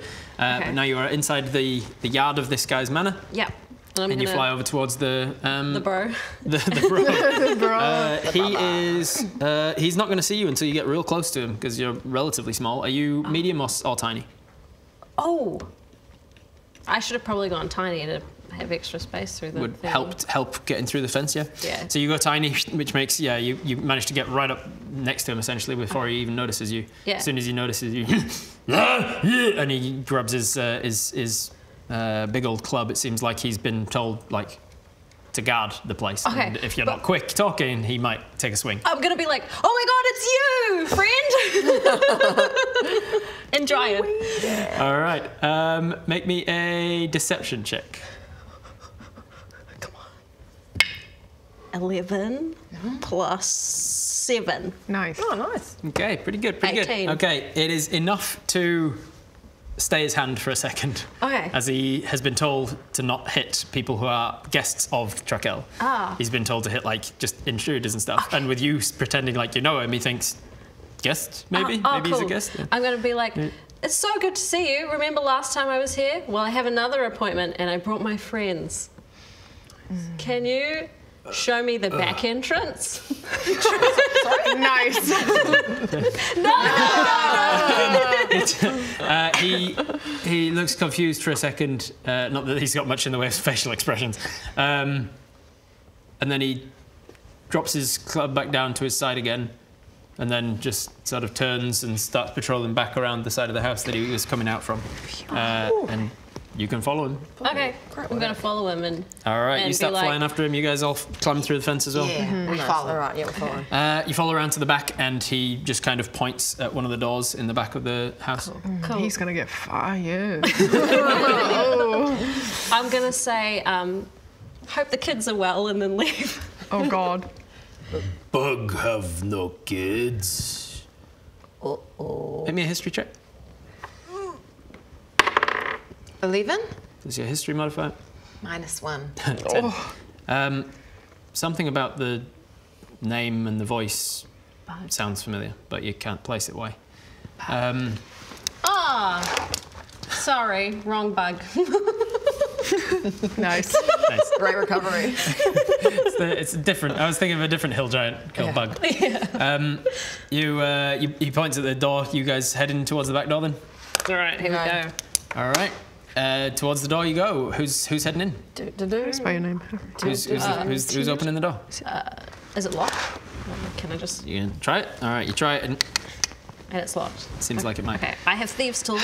You do have thieves' Guys, I've tools. got some bad news for you. Oh, you can't walk through I'm not walls going to be now. able to come. There it is. Are you kidding? Sorry. She's invited. Because I need an invitation. Can we Well, go in and come on in. From the owner of the house. Got it. Nice. Oh, you got the door unlocked. That's really good for you. Unfortunately, I do have something to tell you, and I hope you don't yell at me. Or... Tell us when we're inside all together, like 4 best friends. I'm so sorry. I want to be your best friends, but I can't. Save it for when we're inside. I'm really excited for all of us to be inside together. I wish I could, but I can't go in. I can't go in because I'm a vampire, and I haven't been invited. It's embarrassing. Well, come on in. No, not you. The person who owns the place. What? So you didn't mention that earlier? Well, look, it's kind of embarrassing not being able to go anywhere unless you get an invite and you're unpopular. I don't get invited to a lot of things. From a figure of authority. I can So just many rules with you. I know. Yeah. I can I just messaged go. Britt about all this and I was like, it doesn't say in the Dampier stat block all this stuff, but I think it's funner for story purposes That's if pretty we actually funny. lean into the I'll just watch you. I'm difficulties. gonna watch the back door, yo. And He's then not. Okay, you're guarding. We can't get Bug to let us in. you can ask, but you have thieves' tools as well if you want to pick the lock. Oh, well, what do we want, team? Should I ask him?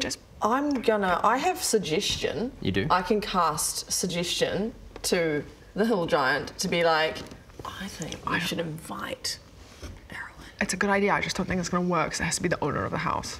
Oh, it has to be the owner of the house. Authority of the house. Okay, well, I'll Yeah, walk in alright. and I'll find the owner of the house. Suggest that. And I'll suggest.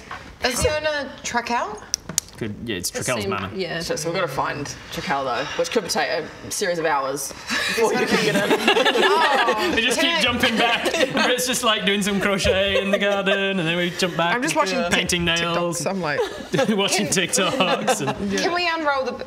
I unroll the bedroll and I say, Gala, do you know? Is there any way we can get our friend It's warm Errol in inside? there. Okay. I'm warm now. Okay. he Hey. takes some sweat from his forehead, and he just kind of reaches out to show you that Okay. he's sweating. That's very well done, Gala. Can our friend come? Do you know any way? There's no way. We want to bring our friend inside. Can you help us? especially if he'd stop looking at me. Oh, shit, we dropped the vampire act, eh? You guys are still in vampire disguise as far as anybody else is concerned. But Gala shit. hasn't noticed that our accents changed? I think there's a few sandwiches. Gella's short. either noticed and hasn't said anything, or he hasn't noticed. Okay. I don't know if he's the What? one to Vampire. help us. Okay, he's making me uncomfortable. I'm gonna. Should I cast suggestion on him, them, him, it, and suggest that he goes up and finds Trakel and invites all of us in for the appointment that we've booked? Doesn't sound very plausible, but we can try it. Or I'll just stay here, and you guys can do it. That seems so boring for you. But What if we need you to help us? Yeah. Yeah, what if Maybe what if someone needed to guard the back door specifically, and no one was doing it though? Yeah. Okay. All right. Well, at least No one's guarding the back door, you say, as this hill giant skeleton with a big club stands next to you guys looking at you. What if he changes his mind? I don't know. I don't know his deal. Okay, well, I still maybe want to. Should I still try and suggest to Tiefling Man that Gala, sorry, that we want to. He should go and get us inside, chat to Trakel, and just let him know we're here for the appointment. we lose any like sneak it. advantage if we have to fight Trakel? Nice. I don't know what that means, but that sounds bad. Like he would just know we were coming. We couldn't surprise him. Got you. I reckon just break into the house. Are we just gonna go? Okay. Because if you think about it, if you're disguised as vampires, it'll look like you already had an invitation to come in. Okay, nice. That is true. Okay. Breaking it. Wait, Okay. Stay safe out here. I will. I mean, I will. All right. I will. I'll text you guys on my phone that I have if anything goes wrong. Yeah, Okay. there's no like no one has message Guitar, or anything. amplifiers, microphones, Yep. phones, Deworming tablets. deworming tablets. Can I? Is this high? Like, is there windows like high above us? Yep. Like, It's a 3-story house. should I spider climb? Oh, that's cool. And, Yeah, and I like, can people- fly. I can do Yes. that Spider climb. too. Oh, can you? Yeah. Good idea. Oh, cool. And I can fly. Maybe they go inside. Yeah. We stay outside and we spider climb from the outside. Get advantage. No. Yeah. Good work. Is that the plan? I'm gonna do it. I'll climb up the side of the house. All right. Okay. just with your natural abilities as a vampire, as a downpeer. I just walk. You just walk. Actually, I just walk with my feet. As you approach the side of the building, it feels, you've done this many times before, so it's a familiar feeling. It feels like there's sort of like a pool of water within you, and then it kind of like just sloshes towards the wall as you change your own personal sense of gravity towards the wall, so that you can walk around and still use your hands and stuff, and we don't have to worry about the physics of like the lever of you sticking out of the wall and how you'd be having very strong ankles. Counterweight would be exactly. Yep. And so instead, it's just your personal gravity shifts towards the wall, and you start to wander on up it. Right. I'm gonna go see if there's a way to look in from the top. Here I go. And I'm off. You clamber on up. You're looking for an open window or something? Yeah, just somewhere to see if I can see into... If the window's already open, is that like, you know, is that... Implied invitation? Yeah, is that an implied invitation? They didn't lock the door, you know? Burglars, I suggest you're never a defense lawyer for breaking and entering. Put it to you, ladies and gentlemen of the jury, that the window was open, therefore it was technically not break-in. Yeah. Exactly. They had an invitation to enter the house. So I'm just, I'm going to be like, you coming, Buble? Or no? It's kind of scary now that I look at you up there. I'm not sure if I want to. Is that hardwood floor? God, he's rich. Window. God, where is he? God, he's a bit sneaky, isn't he? Huh. So I'm just standing on the side of a house alone, I guess. Just on the side of a house, alone. There's a metaphor in that somewhere. I don't know what it is, though. It's evasive. I kill myself and I look for... Make me an investigation check, see if you can find an open window. 14 plus 2, 16. All right, with a 16, you can indeed find an open window. It's only open a crack, though, just for letting some air through the house. It's not open too much because it's winter and they don't want to make the house cold. To that extent as well, you can also see that there is smoke coming out of the chimney, so there is a fire on somewhere inside the house. Are you looking for any particular room to enter in through, or just any open windows? I'm just trying to see if there's perhaps like a... Because I can't go inside regardless, so I'm trying to see if there's perhaps a second-story balcony that I could stand on. Yep, there would be. Yeah. Or Yeah, something there like definitely that. would be. You find a second-story balcony that seems to be in through, looking in through some a master bedroom sort of a window. And then through that door is an office, and then inside the office is the guy we're looking for. Oh my god! Whoa, that's so what a lucky. Crazy coincidence. And is he that holding you an hallucinate invitation that. to bring you in? That's crazy. At his desk, he's writing, "I hereby invite anyone." What are the chances? Oh my god! Wow. As you approach, he opens the front door and he puts out a welcome mat. Does he? No. That was too You do find a balcony, kidding. and Yeah. inside of that balcony there is a master bedroom. It seems the curtains are drawn. There's a four-poster bed in there. Oh, damn, There's I can't see anything. chest of drawers and such, a dressing table. Nice. You're down on the ground. You're picking the lock. Yeah, I guess so. Make me a thieves' tools check. That is going to be your. You're proficient in sleight of hand? I believe we said it was an expertise before, right? So you will have so.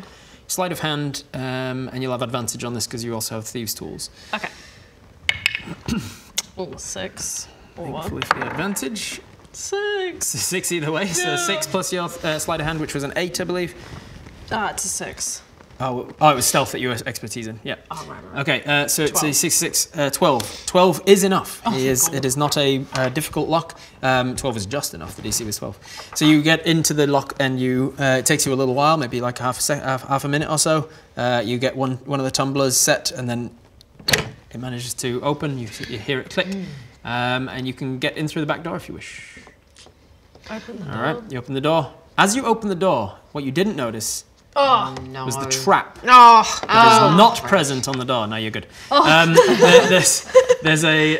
No, it's just too fun. You head into the back door and you see yourself in a bit of an antechamber that a groundskeeper might use to make sure they're not traipsing dirt throughout the house, but they've still got somewhere out of the weather to take off their boots and things. So it's mostly there's some a shoe rack for muddy work boots, and there's tools on a tool rack off to your left.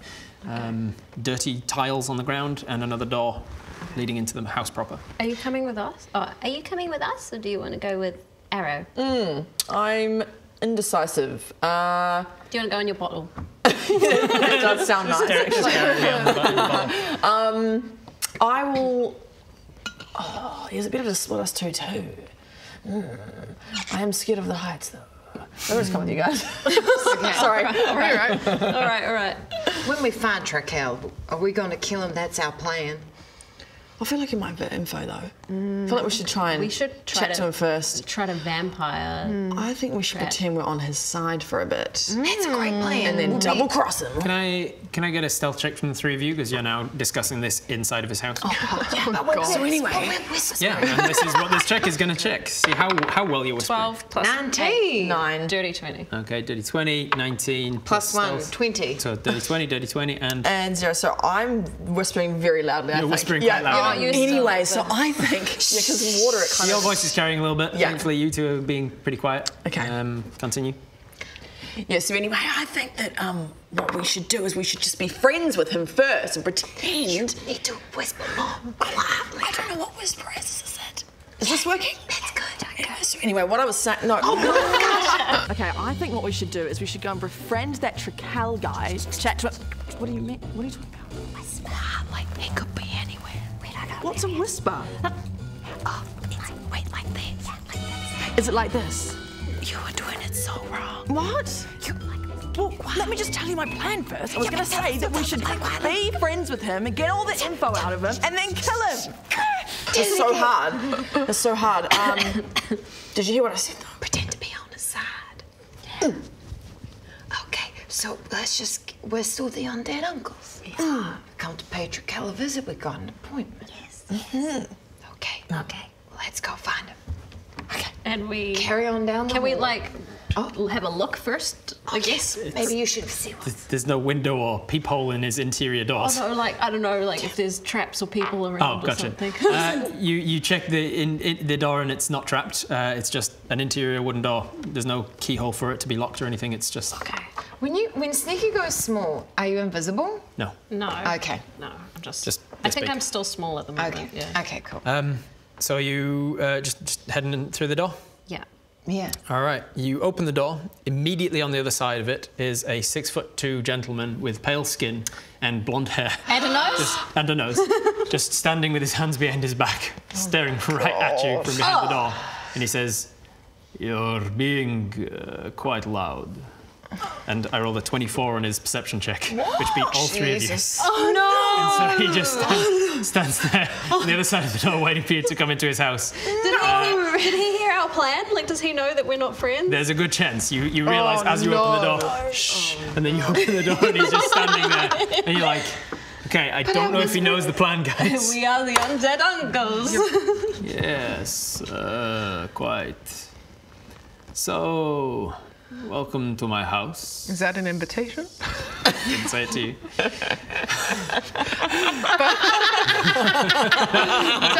That got him. Welcome to my house. You have You are here for a reason. You have such a lovely nose. Thank you. He brings his hand up to his nose as if he's not sure if it's like a backhanded compliment or something, just making himself self-conscious about his nose. Good. He's It's a power play. You get the impression that he might be albino. He's got very pale skin and white blonde hair, and he's got some pink tinge to his irises as well. Is it sunny outside? No, it's dark in Darkwood pretty much all year round. He's about 6'2", 6'3", give or take, so he's pretty tall, pretty lanky as well. Daddy. And he's got Am I right? Daddy. and he's got very sharp features, very sharp cheekbones. Talking. Go ratio. And he says, "So you are here to perform as my uncle or something?" I see how you made that confusion, but no, we do not perform as your uncle. The name of our band is Undead Uncles. Why is Geller here? He's just behind you. Yeah, that's right. Oh, we bought him because we think maybe we will suck his blood later because we are all undead vampires. Oh, yeah. Love that stuff, don't we, boys? And yet you entered my home without invitation. We're I thought I heard one. I thought I heard one too. Bug does not have the authority to let you into my house. Are you sure? Because I mean, he let us in. It could be that you're not vampires. Oh, that's a weird guess. I don't know why you'd say that. I don't think you so. understand us. We are vampires. Yes, we have the Why don't accent. you come in and we talk? And Was he that an gestures. invitation? Not to you, because you're up 2 floors up on an outside balcony, as you stated. Trakel, the 4th member of our band. Can you invite him in, please? I'll call him. Arrow, come down. Trakel, keep inviting us inside. The Can I get an guitarist. insight check Very from the three of you, important. please? Very important to have the guitarist with us. 17 plus 3, dirty 20. Okay. 4. 6 plus 3 is 9. Okay. Just you notice that when they say there's a 4th member of your band and they call out for Arrow to come on down, you see there's like a quick darting of the eyes, like he's doing calculations, like he's reassessing. You gather from that this guy's very quick-minded and simple tricks are probably not going to go over well on him.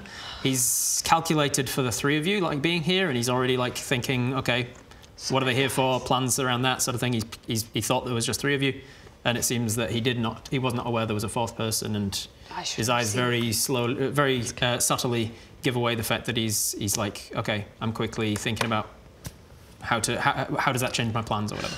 Okay. No, we meant You hear them call for Arrow. I go, wee, and jump off. like a vampire. And I wait. Yeah, pretty much. Landing down outside, just right behind the door, he says, an actual vampire, I take it. Yes, like, Won't you come in? thank you very much. And I don't mind if I do. And so I walk inside. Is it a bad idea to lie to him that there's more people? So he just gets confused with That's his up to you. calculations? You're the only one who's noticed they even made any sort of connection to the Right. fact, like you noticed how quick this guy is. Okay, all right. You seem Don't know to, what to do to with that be information. reassessing things as soon as he realised there was a 4th person to your group and the fact they were an actual vampire. He gestures further into the house, down the corridor towards his drawing room. Trakel!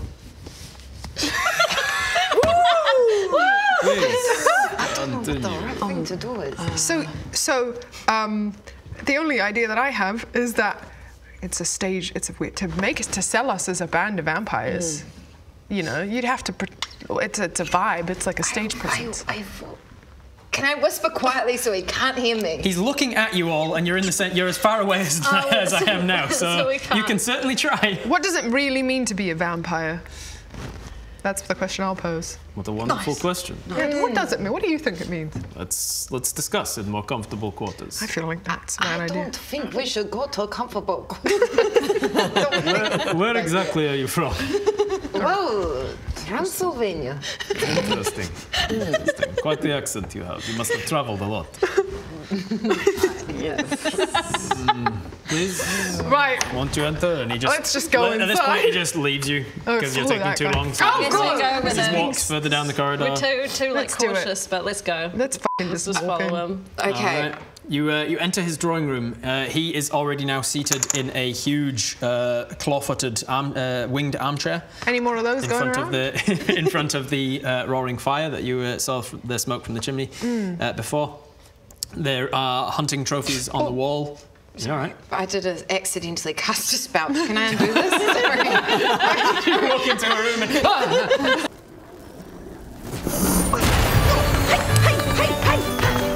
Oh my god! Guys, this never usually happens to me. I'm so sorry. What the heck? Whoa! I swear that never happens to me. I swear it's never happened to I me wanted before. to check what it was. So It's just sometimes Undo, the okay. excitement of being in a new terrain. What did you cast? No, I was checking something. Sorry, as you were. You walk into the drawing room. You see the hunting trophies up on the wall that are like from monstrous creatures. You see a nice. You actually see a minotaur up on the wall as well, a minotaur head. You see a bugbear, it seems, and something from something with way too many eyes.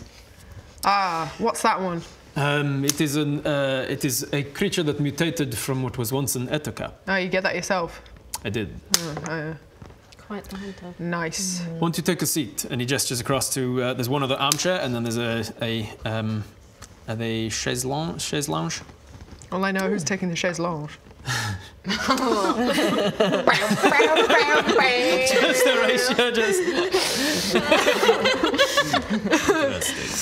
I just sit on one of the arms of the... I just stand. You stand. You sit on one of the arms of the chair. You sitting down. I'm small at the moment. Yeah, I might just stand for now. Just Okay. a bit wary.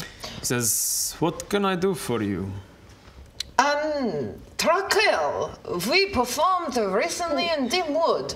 We met a woman called Stephanie. You know her? I am aware of Stephanie, but then again, who isn't? Hey. Saucy. So, she's clearly undead, just like us. Right. And we're wondering, how do we get on in with you guys? What's your deal? What I was unclear on what your question was. So you seem to be running a sort of a cool thing. I see. A cool You want thing. to be in. Yeah, that's. Is that? Yes. Is that how we're doing? Yes. Yeah, Yeah, I'm just following your lead. Yes, we You all notice him kind of slow blink, closes his eyes for like half a second, and then open them up again, and the pinkness of his irises have gone and been replaced with like this radiant sort of gold light. Ooh. And what are you thinking at this moment? It's giving. It's giving. I wish I had some of these fucking trophies. I want a house where I've got space to put these trophies up. I want to go. He looks to you. What are you thinking? I'm thinking that shouldn't we just kill him? Oh no! Flicks his eyes across you. No. What do you think? Oh fuck! Do I? So Phoenix, I know what he's doing, but would Sneaky know what he's doing? Make an Arcana check. 15. Plus your Arcana. 0. 15. There's definitely a vibe of he's seeing something with it. He's obviously just done something magical with his eyes, and he may be able to see through disguises. Maybe he's seeing into your mind. Maybe he's seeing past illusions, like your disguised self. Which probably has ended after an hour, right? It's too easy right now. I feel like so he's definitely doing something magical with his eyes. You're not sure what with a 15. So I can't like think compliments at him? You can certainly try. Wow, what a pretty nose. He's got such nice eyes. What a lovely house. What are I you wonder if thinking at he's the single. I'm thinking, damn, I don't like the rest of them anymore. I'm clearly the outcast because there's my disguise gone. Unless you want to cast it again. Oh, yeah, Spend can I another do spell that? slot. Maybe I need to, eh? Probably need to. I'll tell you what I'll do. I will roll. I don't have my D60 with me. I will roll. I feel like he knows that we're not vampires. I mean, I'm gonna roll a D20 minus 10 to see how many minutes you've got left. Okay. That's a 3. Yep. So you're out. It ran out about 7 minutes ago. It's okay, because it's just a stage persona, right? Yeah. Yes. Yeah. Yeah. But I'm still a vampire. What are you thinking? You're thinking, oh god, I hope he thinks I'm a vampire. Yeah, I'm now just looking so obviously like an outcast. Can I just cast? No, that's silly. Should I just disguise myself again? Because I can do it at will, I think, right? What is it? Oh, you've got the yeah. You can do it well. You've So got I can the just do it invocation. again? Yeah. I might just disguise myself again. So as soon as it was running, as soon as you felt it running out before you cast it again, so you've got another 50-some minutes on it. I'm back. Nice. It's the undead uncles. So what are you thinking then? Because it's not that. Yeah, I'm freaking. What are your surface thoughts in this moment, sitting with this guy or standing in this room with this creepy guy? I'm very curious and a bit confused, worried that he's very smart and can see straight through us. Yeah. And I'm getting it to a point where I'm trying to maybe think like we need to actually probably leave, but I also want the info, so I'm very conflicted right now. Phoenix, can you have Sneaky please make me a saving throw? I think it's intelligence. It might be wisdom. Let me double check. But you can roll me a save. okay. 13. 13, and then it is a... But it's our mission to kill him, right? That's what we're trying to do. Help Stephanie. Wisdom saving throw. I guess. +1, Yeah. so 14. 14. Okay. Probably need to know what there's like a bigger thing at hand. You feel a confirmation of what is happening, as you feel his presence inside your mind. Ugh. And he's now read your surface thoughts of each of you, and he is now probing deeper into your mind. Oh. And you failed the wisdom save, so he's Okay. going to be able to get some deeper information from you. Okay. Wow. He's going to gain insight into your reasoning for being here, your current emotional state, and anything that looms large in your mind currently. Okay. Guys, think of something real. Think of the. You don't know what's happening. Well, Sneaky God damn it. genuinely would be thinking, like, she just wants to know what's going on with this necromantic stuff because she wants to try and Yeah. bring back her sister. Yeah. So, surprise! What? So he feels this. But we don't he know that yet, sees right? in your mind. He sees your sister. Yeah. He sees the moment that she was crushed. Yep. He sees your emotional state about that and your need to put on this I don't give a shit about anybody or anything kind of attitude ever since then. And you feel him feel that, and you can see over his eyes this kind of like this smile crosses across his face. Sneaky's gonna start to cry. I feel like crying. Oh. Right. I feel we can help one another out if we drop this charade. Is that a trick? Okay, we'll drop the. Yeah, okay. Well, help us out then. You made my beautiful little girl cry. And none of you know how. You just, Yeah, for what all you happened? know, he went like this. His eyes were gold, and he looked across each of you, and then he stared at Sneaky. And then a few seconds later, she just starts crying. I don't like the way you're staring at her. And I put my hoof on my sword. First of all, Gela, get out of my house. And he turns and just like, Out of here, Gela. and he just walks away. Thank God. Secondly, I know the reason for you being here. I understand that you were sent by Stephanie to see if you could destroy me. Oh, maybe, maybe not. I said we can get further ahead with dropping this. Oh, yeah, no, yeah, totally. That's exactly why we're here. Yeah. Good try. So here's the thing. Your friend Stephanie is correct. I am a vampire. And I did turn her. She's also correct that destroying me will free her. However, just as she was created by me, I in turn was created by someone else. And as his, I hate the word, but thrall, I am powerless to ignore his commands. It was under his command that I turned poor Stephanie.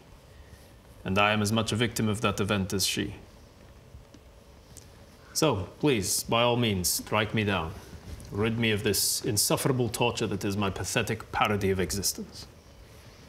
However, do not think you will be doing anyone more than I any favors. Stephanie's chain of command will remain unbroken while ever the originator exists. My master, the one who calls himself Bonecaller. I will have a history check from each of you, please.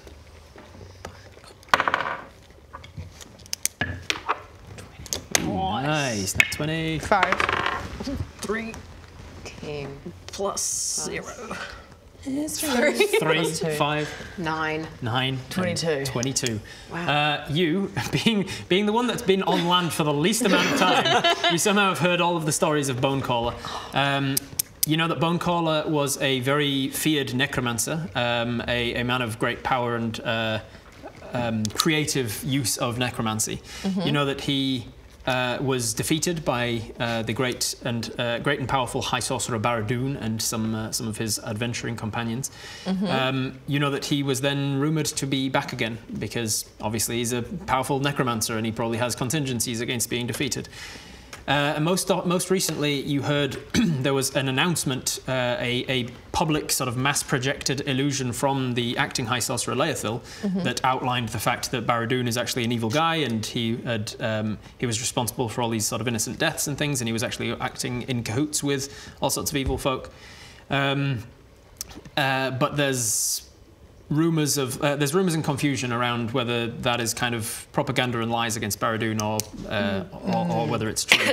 But somehow you've heard that Bonecaller is somehow tied up in all of that mess as well. Okay. As far as you know from the stories, he's a human man. You know some of that, but very little of it. Just basically that Bonecollar was a famous necromancer of the lands who was a human man, but you think he was defeated, so you don't know how he's involved now. He is the one that we saw at the battle yesterday. The one that I am unfortunately tied to. You know that to a certain degree he speaks the truth, like you're not as familiar with it because you, after being turned, your master didn't stick around, you never learned who he was or anything. Seeing that, I feel like Arrow's seeing this up close, seeing Ulrich and also him and Stephanie not being able to say no to their masters is making Arrow feel slightly afraid because she doesn't know who hers is and she doesn't know really anything about him, and this doesn't bode well for her, I think. I think there's a flash at this moment of the time as Arrow is trying to piece together this stuff and this new information. I think what's on your mind right now is the moment it happened. What do we see in this sort of flashback moment? So it was during a large sort of skirmish. It was nighttime. Arrow was a part of the Gadorn army, and she had a really close battalion, I think battalion's the right word, I'm not sure, like unit, battalion, I guess, unit. of friends that kind of come up together.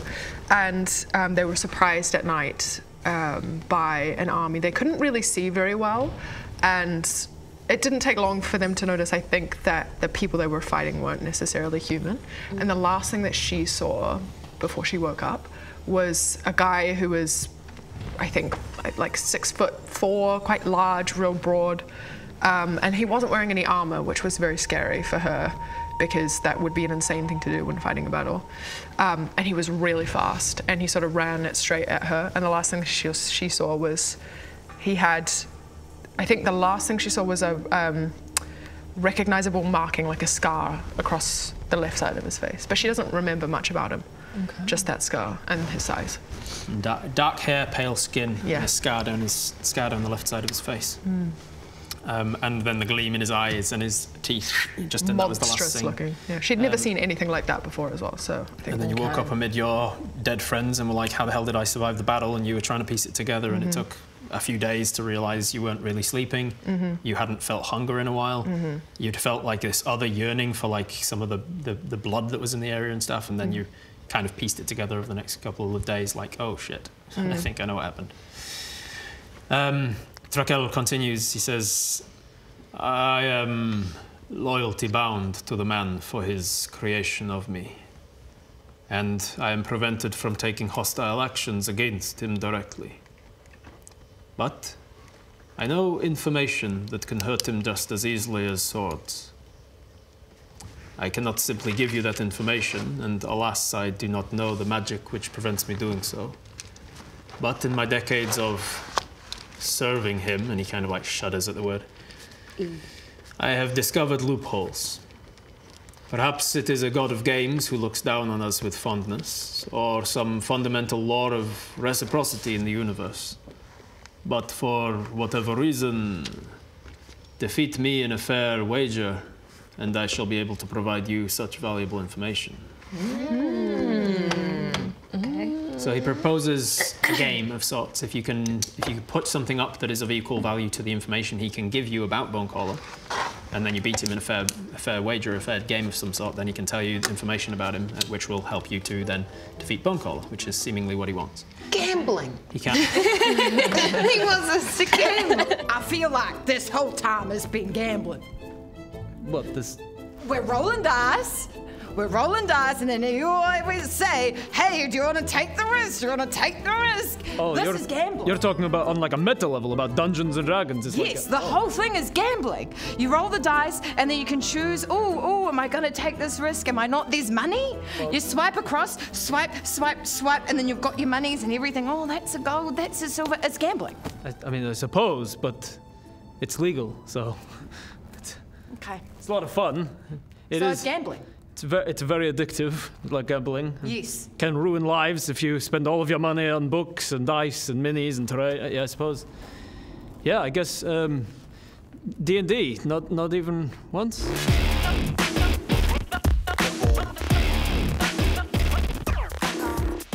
outright tell you, hey, go and kill my master for me, please. But he's essentially doing the same thing. Okay. What have we got? So, if we wanted the location of Bonecaller, or like his weakness or something, we have to offer information that's just as valuable. Information or something else. You can ask him what would be of value. What would be of value to you? I feel, given our nature, a drop of your blood for every time you fail. That's not a lot. Blood for a word. Blood for information. Mine's going to be of no use, probably, so it'll be up to you three. Well, we could each take turns. Each time we lose, one of us takes a little prick from the needle. And hopefully we get the information before one of us dies. Ideally. Are you sucking the blood? Are you sucking the blood? No, I will not be drinking your blood. No offense. Sus. What are you doing with it then? That's what I want to know. It is something that my master uses for furthering his research. So he's gonna, what, turn you guys all into slaves, or? Not without you being undead. He cannot control you unless you are previously deceased. Why don't we go find Geller? You can take his blood. Dang. I'm afraid it would not be Geller that would be taking the valuable information. Oh, okay. But it sounds like you are down for a game. Yeah. I have many to choose from. Let us adjourn to the games room. Anyone proficient in any games? He stands Catan? and leads you out of the room. Catan? Catan? Longest road! Longest road! Has anyone got wood for sheep? He takes you out and upstairs, up this like grand staircase of his manor to a games room, and he shows you that he has the following games. He has darts, which you could play. He's got a game called Even Match. He's got a game called No Fair, a game called Match'em, and a game called Stepping Stones. These are all games that I have created the rules for in D&D, so you can. What's No Fair? Choose. No Fair is where is it? It is a complexity 3 out of 5-ish. It's a card game where the cards are placed in 2 rows, and then players place bets on them, and then you draw cards to see which wins and which loses. So you place your bet on any number of the cards on the table. It's all represented by D12s. And then you draw the first card, and any bet that is on that number just immediately loses. And then the next card, any of the remaining bets that's on that number wins. Is that roulette, essentially? No, there's a different game for roulette, but this is more like the game Pharaoh in real life. Okay. The card game Pharaoh. Trakel, you want us to win so that we can, help you. Unfortunately for the loophole, it must be a fair game. Is there any game to which our skills may be most suited to? There are some that are straight. There are some that are straight skill, and some that are more down to luck. Do you feel lucky? Gambling again! Well, do you, punk? What do we think, team? Are any of them good with dexterity? Like. Darts would be a dexterity-based game. Okay. I've got pretty So good darts is an dexterity. aiming-based game. Even Match is a card game. No Fair is a card game. Match'em is a dice game, and Stepping Stones is a dice game. Pretty good. Buble? Yeah, I haven't seen a lot, have I? Happy to What do you explain the games if any of them catch your eye, but those are the ones he offers. And if you want to offer your own games, you can as well. Oh, guess who? Guess who vibes I only. don't want to make rules for No, Guess Who wrong in D&D. I feel like it would be like you Yeah. have to say the races and the species Yeah, and that's the fun. class. Oh yeah, that something. would be cool. Jeez. I could probably come up with something. You heard it here first. I'll come up with some rules for that. He says, alas, I gave away my only copy of Guess Who. I'm so good at that game. Yes, it was a present. It was somebody's birthday, and you know how it is when your friend is birthday, and you're like, oh shit, I forgot, and I definitely got them this, and you wrap it last minute. That's very relatable, Yeah, yes. So I'm yet to buy myself another copy. By which I mean Robert cannot improvise how to make Guess Who into a dice game on the moment. Okay, guys well, I'm reckon? down for darts. I'm happy for dogs. Let's do it. We can do darts. All right, darts it is. He says we can set a specific target to first to a particular number, or we can set just the. What's the guy who left's name again? Gala. Gala. He's the target. Bring him back on in here. Not exactly Apple on the what head. I was meaning. I was meaning a target number. Oh, sorry. Sorry. We can set a target number first to that number wins, or we can set a certain number of throws and highest score after that many throws wins. Okay. Which would you prefer? Whichever's easiest for people who can't do math. I will be doing the math for you, don't Sick. worry. Nice. Wait, so how do the logistics of it go for realsies? Mechanics-wise, you will be rolling. I've already pre-checked. You are all proficient with darts, so you get to add your proficiency bonus. You'd be adding your proficiency bonus and your dexterity. So 2 plus whatever your dexterity score is. You roll, you add that. For every 3 rolls, your points are just what your points are. But if you ever get if you get a nat 20 or a score above 25, you score 40 points for it as you've hit the bullseye. Bullseye. I get bullseyes in real life, 50 points. But. Should we do the highest roll one then? Yeah, sure. That's what that one was that you just explained? So you go for the certain number of darts, and whoever's got the highest score at the end of that wins. Cool. Yes. All right. So how many darts have we got? He says, just for brevity's sake, so we're not doing this for the rest of the session since we're half hour content here. He says each one of you gets 1 dart and he gets 4, just to make it even. That seems... I'll call you. All right. Let's cook. Right, someone's got to shit talk him when he plays.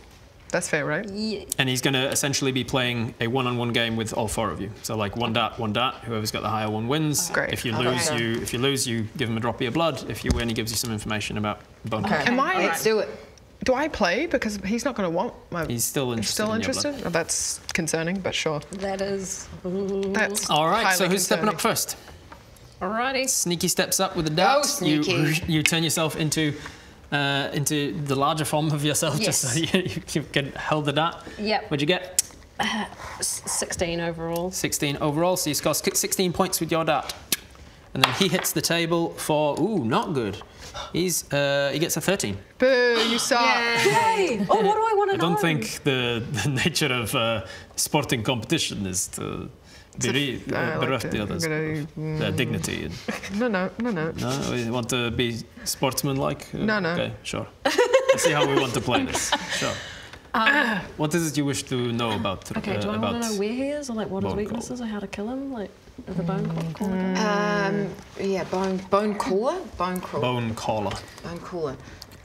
Like, I can tell you how he controls an army of that size. Yeah. Yeah, sure. Yeah, that's good. That'll do it. all right, yeah. Bone caller, also known as Vaeril Silwyn. That's easy to spell. Vaeril space. I-L. And then depending on what stage of Adam's world building and inconsistencies it is, it's either S-Y-L-W-Y-N or there's an E in there somewhere. I just go with the Y version. Silwyn. Silwyn. Oh, I know that family. You do know that family. Well, I don't. Arrow You doesn't, don't. but I know that But family. they are one of the 5 families of the Thillivan They're known Islands. for their dirty, nasty tricks. They are known for being rumored to be necromancers and stuff of the Thillivan Islands. Bonecaller, Vaeril Silwyn, shouldn't be this powerful. Necromancers can usually control a handful without help. He can only control as many undead as he can at once because of items known as ember shards. Okay. And an item that he controls known as the wick. Amber shard sounds like fire behind the eyes to me. Ooh. Did you guys see that? Deduction. Did you guys hear that? Did you guys hear that? Ember shards? Did you hear that? So how Bonecaller is controlling an entire army is through an item called the Wick, and it controls individual things called ember shards. Now, hang on. Are these amber shards behind the eyes? Yes, they're like fire. We saw that. We saw that. Did you see that? Earlier. Did you see that? Did you see that? I saw that. Did you see that? You guys, you remember earlier? The little ember shard? You saw that? Oh, did you see that? Did you see that? I saw that. I saw that too. Yes, I've seen that. Did you see that? I saw that. Did you guys see that? Did you guys see when we put the ember shard and Did you see that? seeded the ember shards early on so that it would like pay off later? Did you see that? So the ember shards and the wick are different things. He holds an item called the wick, which controls the fire. And the ember shards is something that he places within his undead so that they all control as one, like a flame. I'm gonna write this on there. Okay. All right. know. Well, that was my turn. Yeah, it is your turn. Nice Who's going work. next? I'll go next, eh? All right, roll me a dart. All right. You had 0 points too. Ooh, pretty 14. good. Plus your dexterity. Plus 0. Plus 0, plus your 2. proficiency, plus 2. So 16, you get 16 points. And he, again, with the same number, 13 points. Boo, you suck. This is really humiliating. Funny that the darts are in your house. Yes, funny. Very, very funny. What is it you wish to know? I can tell you where he gets the ember shards. Yeah, that might be useful. That one, yeah. Where does he get the ember shards? He gets them from your hometown. He looks at you two. Iwolin Forest. He gets them from the magical forests of Iwolin. How do you spell it? Ewolin. I'm sure Lachlan, the subtitler, is enjoying all of these spellings. me being forced to actually spell them aloud. He gets them from Iwolin Forest. He does not journey there himself, of course. It is several days, if not weeks, journey south of here. He gets them from a supplier. Someone in Iwolin supplies them to a carnival near here. Carnival? Yes. Oh no! There is a... That was very quick. I was like, I wonder how much talk about carnivals I'll have to get through before. It's good to play with people who care about their backstories. I'm afraid. He gets them from a carnival. It goes by many names. Some call it the Carnival of Fun. Some call it the Ever Fun. Some call it the Witchlight Carnival. Oh, that's terrible. Ever Fun? The Ever Fun. It's that's why it has many names, because some are pretty pathetic. It's like in Percy Jackson. When you say that, Sneaky's spine is just gonna like she's fucking. Yeah. As he says it as well, his eyes just like darted over to Sneaky and back again. Well, 5. Next up. Very interesting. That's a 6 plus a 5. You suck, he says. He looks at you, doesn't even look at the board and just throws it, gets a 25, which gives him 40 points. I'm sorry, would you like a second dart? Maybe you can get up to 40 points. I can win. I can give you 3 darts against my 1. No, it's fine. I'll lose like a champ. Yes, you know? you will. You will lose like a champ. You'll lose like a champ every single time you throw, because you clearly throw like a pathetic undead. I can take I've got undead servants who throw better darts. I can take that. I can take it. Okay. What is? You guys were talking about a carnival. It threw me off. Which of your fingers will you give me the blood? Left one. He takes it and his teeth come out and he just jabs you into the finger. And then you see his eyes, his pupils dilate. No. Calm down now. Bites down harder. Ow! It seems he can't help himself at this moment because he failed his wisdom save. And you take... Stop it! From him. It is on your hand, so I'll give you half of it. You take 10 points of piercing damage. Oh no! Then you feel your blood being sucked from his finger. Eventually, he pulls himself back. Bro, that is uncool. Oh, it turns out I don't need to distract you, you just suck. Oh, Jesus Christ, I do suck at this, don't I? You do. Speaking of suck, you know what the payment is. Yeah. I'll only take a little. Yeah, get on with it then. Oh, Jesus Christ. All right, mate. Oh, okay, that feels like a lot. Okay, come back. Trakel, what is the matter with you? She said boundaries. She said that is enough. Sorry. What do you have to say for yourself? I got carried away. I apologize. No, don't apologize to me. I apologize to you. Yeah. For what? For crossing your boundaries. Yes. Before the transaction, you told me what you were okay with and what you were not okay with, and I went too far, and I apologize. Consent. Spell it. Consent. That's uncool. I did not anticipate that. I'm sorry. That is so uncool of you. Jeez. Jesus. Anyway. Everybody make an insight check, please. Really? 1, nat 1. Natural 1 plus 3, 14. 14. Technically, it's a 4. 6 plus 3, 9. 14, 9. Rolling. 12. 12. 12, all right. Okay. He stares at Arrow for a while. Are we about to kiss? Brings his hand up to his mouth and wipes some of your blood from his mouth. Then he takes a handkerchief out of his pocket and wipes it into it. Yuck. Closes it over. It's fucking weird, This man. guy's more creepy than Geller. Yeah. So I guess I didn't see that because I only rolled a 4. Sorry. You all see exactly what I described. I did not describe what you would have seen if you'd rolled higher. That's But you see that. I don't know how I feel about that. We're just gonna start. I don't think so. I must apologise. That was. My guy looked a bit I different. lost myself a little there. It's been a while since I've tasted vampiric blood. And why were you being so weird just then? Yeah, what's going on I here? was trying to restrain myself from taking more. And you see him looking Put my blood in a handkerchief. Oh my god. Why did you react like that? Why Is do you that carry normal around for you? a handkerchief? What are you, 100? How else am I meant to... Actually, I'm 326. Ah, of course.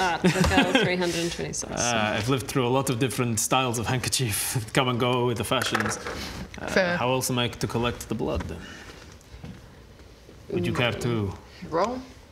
throw a dart for me? Okay. You can do it. 12. You get 17. So what's your dexterity? You're not going to beat a 17 with it. No.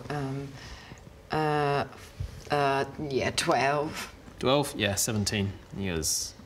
Oh, sorry. Perhaps it would be safer if you supply the blood.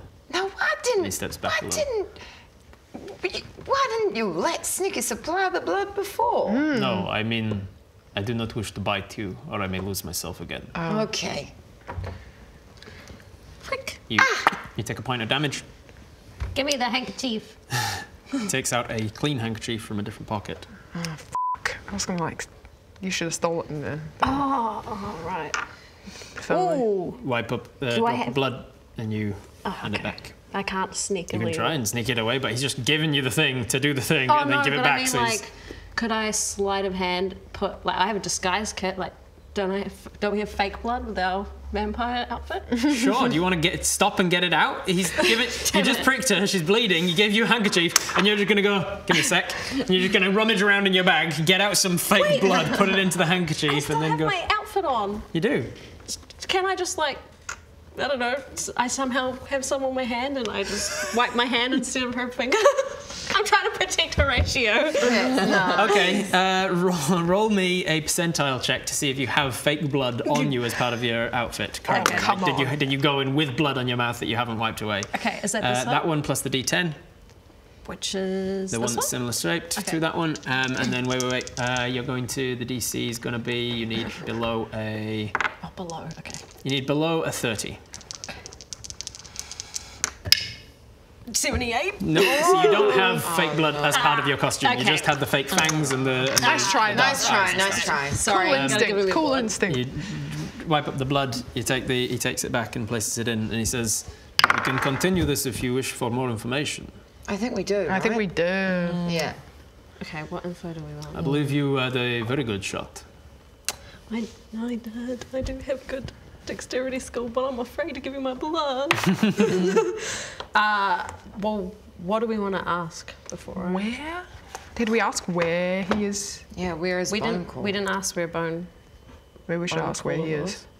We have that. His real name's Vayril Silwyn. Oh, I so can tell if you he where he Sullivan- where he gets many of his undead. Yeah, let's do That's a that. good idea. Okay. Roll then big, yeah. roll big, little lady. 9 plus 6, 15. 15 beats his 8. Nice. Yeah. You guys notice as he just looks at you again and then just throws it and it just thunk Oh, into the tough eight. luck, bud. Yes, that's not what I wanted at all. No. Oh, woe is me. Tough. Oh, hang on now. That seemed very sarcastic. Has Trakell got the feels? Are you guys dating now? It's Trakell and Arrow. Um, Okay, anyway, yeah. He says he sources most of his undead from the desert of the deceased. He is being assisted by one of the Order of the Weave. Ooh, that Baldur's Gate Gale? Something about the weave? Yeah. The weave is the name for like the magic net that supplies magic to the world, and some people with magic can see the weave or manipulate the weave in order to cast magic. And the Order of the Weave. Order of the Weave. The Order of the Weave, you would all know just from being members of society in this world. They are the council that runs the world, essentially. It's the council that Barad-dûn is the head of, usually, before his disappearance. Acting High Sorcerer Leothil is currently acting High Sorcerer of the Order of the Weave. But there is a sort of council of... what's your history scores? Yes, one of you might know. There's 8 or so people that run this council. And he is being assisted by one of the Order, apparently. What? Now, I am just very upset by this news that our beautiful council are giving this bad bone caller all of these undead, helping them out. I hate it when they do that. I hate it when they do that. But I can confirm that Bonecaller is indeed working with some members of the Order of the Weave. What? He's working with members from Order of the Weave? Yes. Oh my God, that makes me so angry. I hate it when the government people get really corrupt and you think you can trust your counselors, but you can't trust anyone. Ooh, I'm wasting so man. I want to pull my horns out. I don't think it would help. Yes. That's bad news, Quite isn't scandalous. it, guys? Quite is. scandalous. Corrupt governments. God damn it. Corruption. Some, however, some of his thralls, like Bug, for instance, and the two with the ballista yesterday, they come from a different source. A different sauce. Yes. Barbecue sauce. Barbecue. Tzatziki. But if we want to know that, we have to win another Indeed. He hands you a dart. Okay. giant. So it's kind of, should I do that again? Because it's kind of half. It is cocked, yes. All right. Sorry, what was this? Jesus. That is also cocked and on the spot. Oh, damn. I don't play Jumanji rules. You have them on the table. What was the race of the big dudes with the crossbow? One of them, I'd say both of them were ogres by the looks of it. Ogres, okay. Okay. You can do it. It's not very good. It's okay. That's an 8. Ooh. It's not very time. good. He throws it and gets a 21. Whatever. This is, I'm running out of handkerchiefs. Damn it. He takes another part out of I his- will do it. He takes the one that yours was on and he just tears it into two. Let's see. Yeah, I've already done it, so we're all. I don't have any fake we're all blood to It's screwed. just one hit, but it's just one. You take a hit point Ow. of damage. 1 hit point of damage. You take the blood and he hands it back. Oh, We can continue as long as you need. right. Come on. Perhaps your friend with the better throw. I don't want to give you my blood, buddy. I already did Well, it, then so. don't lose. Do we have any more questions? Where is he? I also want to ask him why he's being so weird around Arrow. I feel I've already answered that. Now, It has been a while since I tasted vampire blood and I lost myself in a moment. Yeah, but you. But is there something else? There's more to it than that. Anyway. Oh, fuck me. Perhaps you should have listened to me. 10. With an 18, he beats your 10. Man, I really thought I was better at this game than I let on at the beginning of this game. And he reaches out and he brushes your hair back behind your ear. Yeah, Oh my God, he is so. No. You said finger. You agreed at the outset I of will this do game. it. I will do it. That it's a finger. touchy. Perhaps some blood then. No, I mean, he I'll really- prick her finger. Yeah, what happened to the whole The deal. kind Blood thing that you... for blood. Oh, jeez. I take it or you give it. What? From me now? This was never in the deal. Yeah, he's got. Give me the He's blood changing all the or I take the rules. blood. Wait, so the choices is between sucking Aaron's neck again or me giving you a prick of my blood? Yes. No. Hey, hang on. You know what? Okay. I'm gonna stand up and I'm gonna really crack my hips and going like that, and then I go, enough of you intimidating my beautiful ladies. I think we should leave. No, it's okay. Let's just do it. Let's get it over with.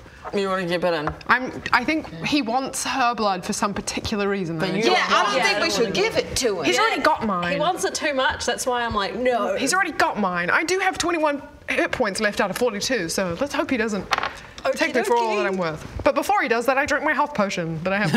Okay.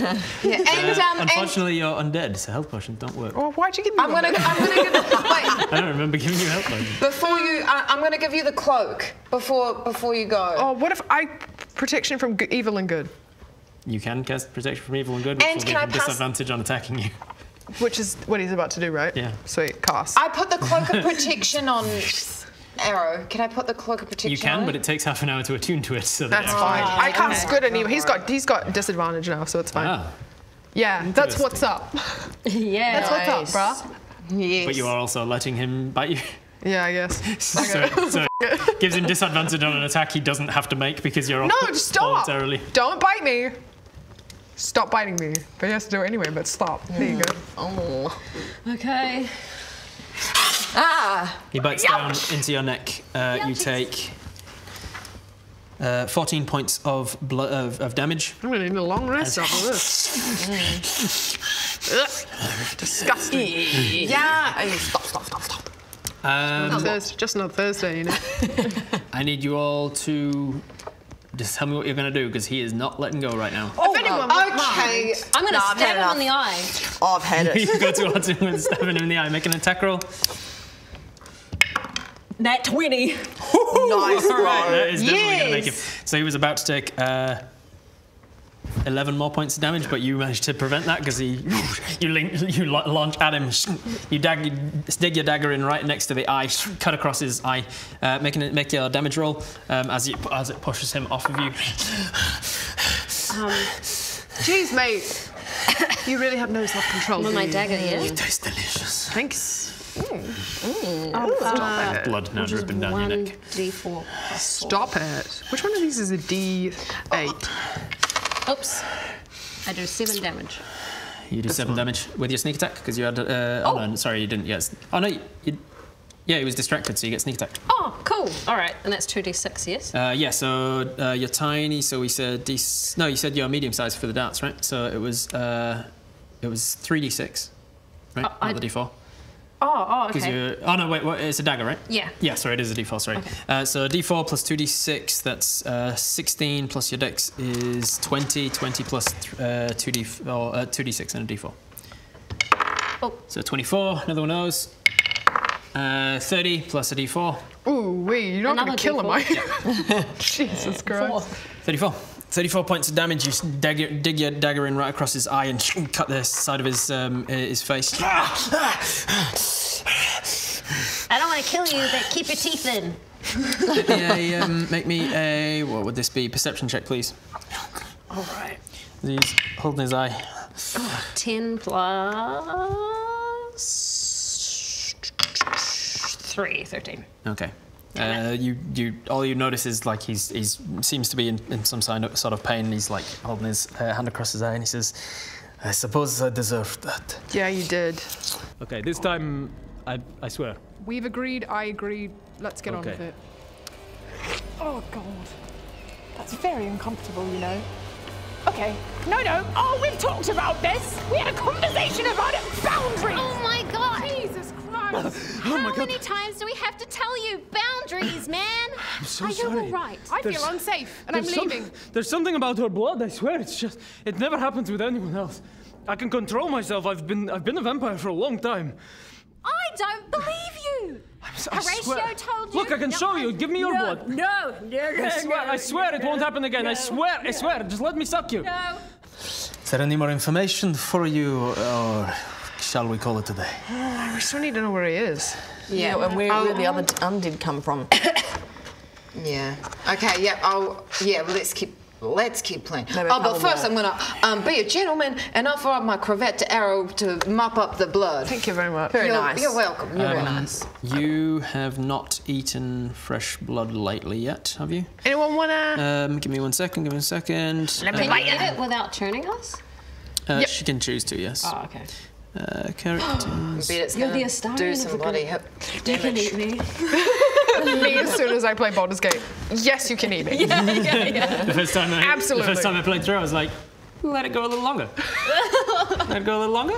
And then it was very clearly the DM going, he's gonna kill you. Like it gets more and more obvious. The DM voice in the game is like, he's gonna kill. And I was like, okay, push him off. Okay, so you're wait. So you're cleaning up your. I'm just trying to see Thanks where for you're. the cravat. Regeneration. I'll have this molded for you. No problem. Is it cravat or cravat? Cravat? Cravat? It's cravat. Regeneration, there it is. If Arrow has fed on fresh blood within the last 2 hours, you haven't. If it's been longer than 2 hours, but within 8, when was the last time you fed? When I bit Ulrich? Yeah, it's been longer than 8 then. I did have a green eggs and ham. You did, it wasn't bloody. Nice. It wasn't bloody ham. Or a steak raw. So you regenerate 1 hit point per 15 minutes with your vampiric regeneration currently. So every hour you'll get 4 hit points back, unless you feed, and in which case the regeneration increases. I'm just going to cast Cure Wounds really quick. Can I do that on myself? Can. Thanks. Just because otherwise if Because I it get is eaten you again. casting it, your magic can overcome the undead nature of yourself and cast it. 7, 8, 9, 10. Other people, by the way, casting Cure Wounds on you won't work because you're undead, but because it's your own magic, I'm allowing it. Okay, cool. Back to 17. I feel good now. Anyway, your eyes all messed up, right? Yeah. Yeah. However, you'll notice that as he takes his hand away from his pierced eye and the side of his eye, you'll see that it stitches back together slowly.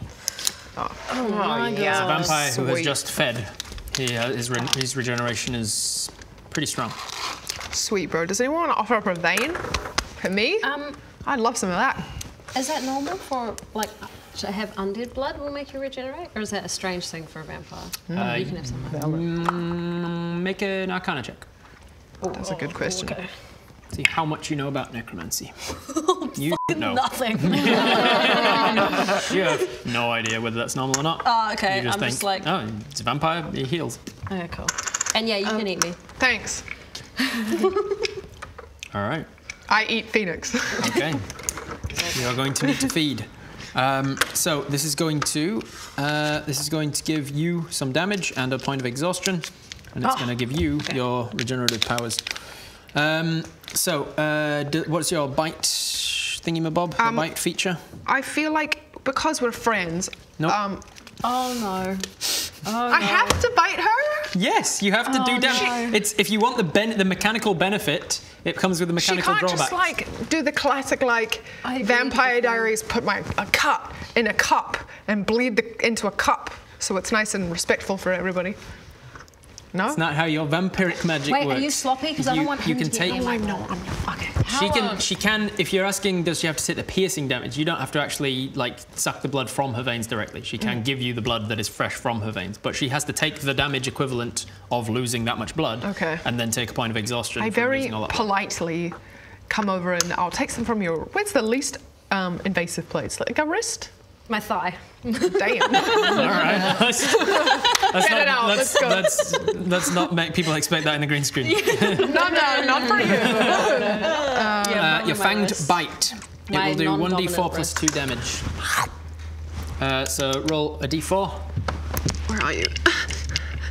It's this one here. I'm trying. 3. All right, you take 5 points of damage. Okay. Sorry. You suffer a point of exhaustion. Okay. Where do I? I think it's under the somewhere near the hit points conditions. You see defenses and conditions. Oh yeah, cool. Under conditions somewhere it says there's something there that says like you can add exhaustion. Exhaustion. Yeah. Okay, cool. That gives you disadvantage on all ability checks. Oh, So if I perfect. ask for like a perception check or an athletics check or whatever deception check, there's a disadvantage until you have rested. Oh, so I have disadvantage if I roll any more darts. Any more darts? Because that is that's an attack roll essentially, so you don't have disadvantage on that. It's just if you're making specific checks. Okay. All right. Well, hopefully we But a you long have rest. now fed within the last 2 hours, so your Sweet. regeneration increases to 1 hit point per minute, I believe it is. Let me just control find regeneration. If arrows fed on flesh blood, regenerates 1 hit point per minute.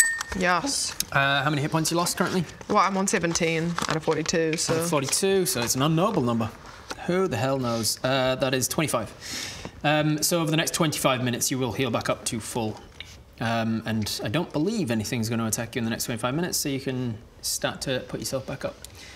You're still at his house. You still have more information you might want from him if you want to keep going with this dart game. You've seen what the risk is now.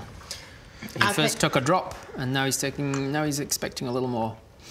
I think the pieces of information we want to know is where the other, like special, you know, the special undead guys come from, right? We want to know that. The big brutes? Yeah. Yeah, maybe. It might be Who's handy. going to throw it then? Because we can like, well, my understanding is we could disrupt Bonecrawler's like chain of stuff if we stop Ember Shards or if we stop the undead desert or wherever these brutes are from. I'll take a throw. Go on. Go on. All right. Big numbers. 19! Nice! Plus 2. 21. That you didn't get higher than that, because that's pretty good.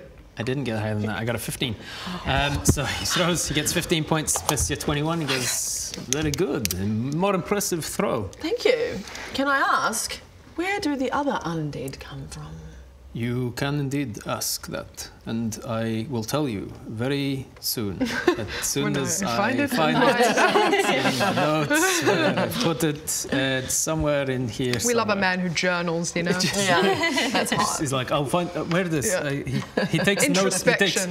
yes, it's for the sake of taxes. He makes sure to take detailed notes of his receipts of where he gets each of the undead. This was.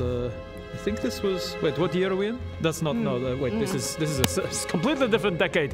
I've been alive so long. I've got so many notes. Let me know. Oh, this is my blackmail book. Oh, yes. good. So this is where I keep the notes of where he keeps his things. That's right.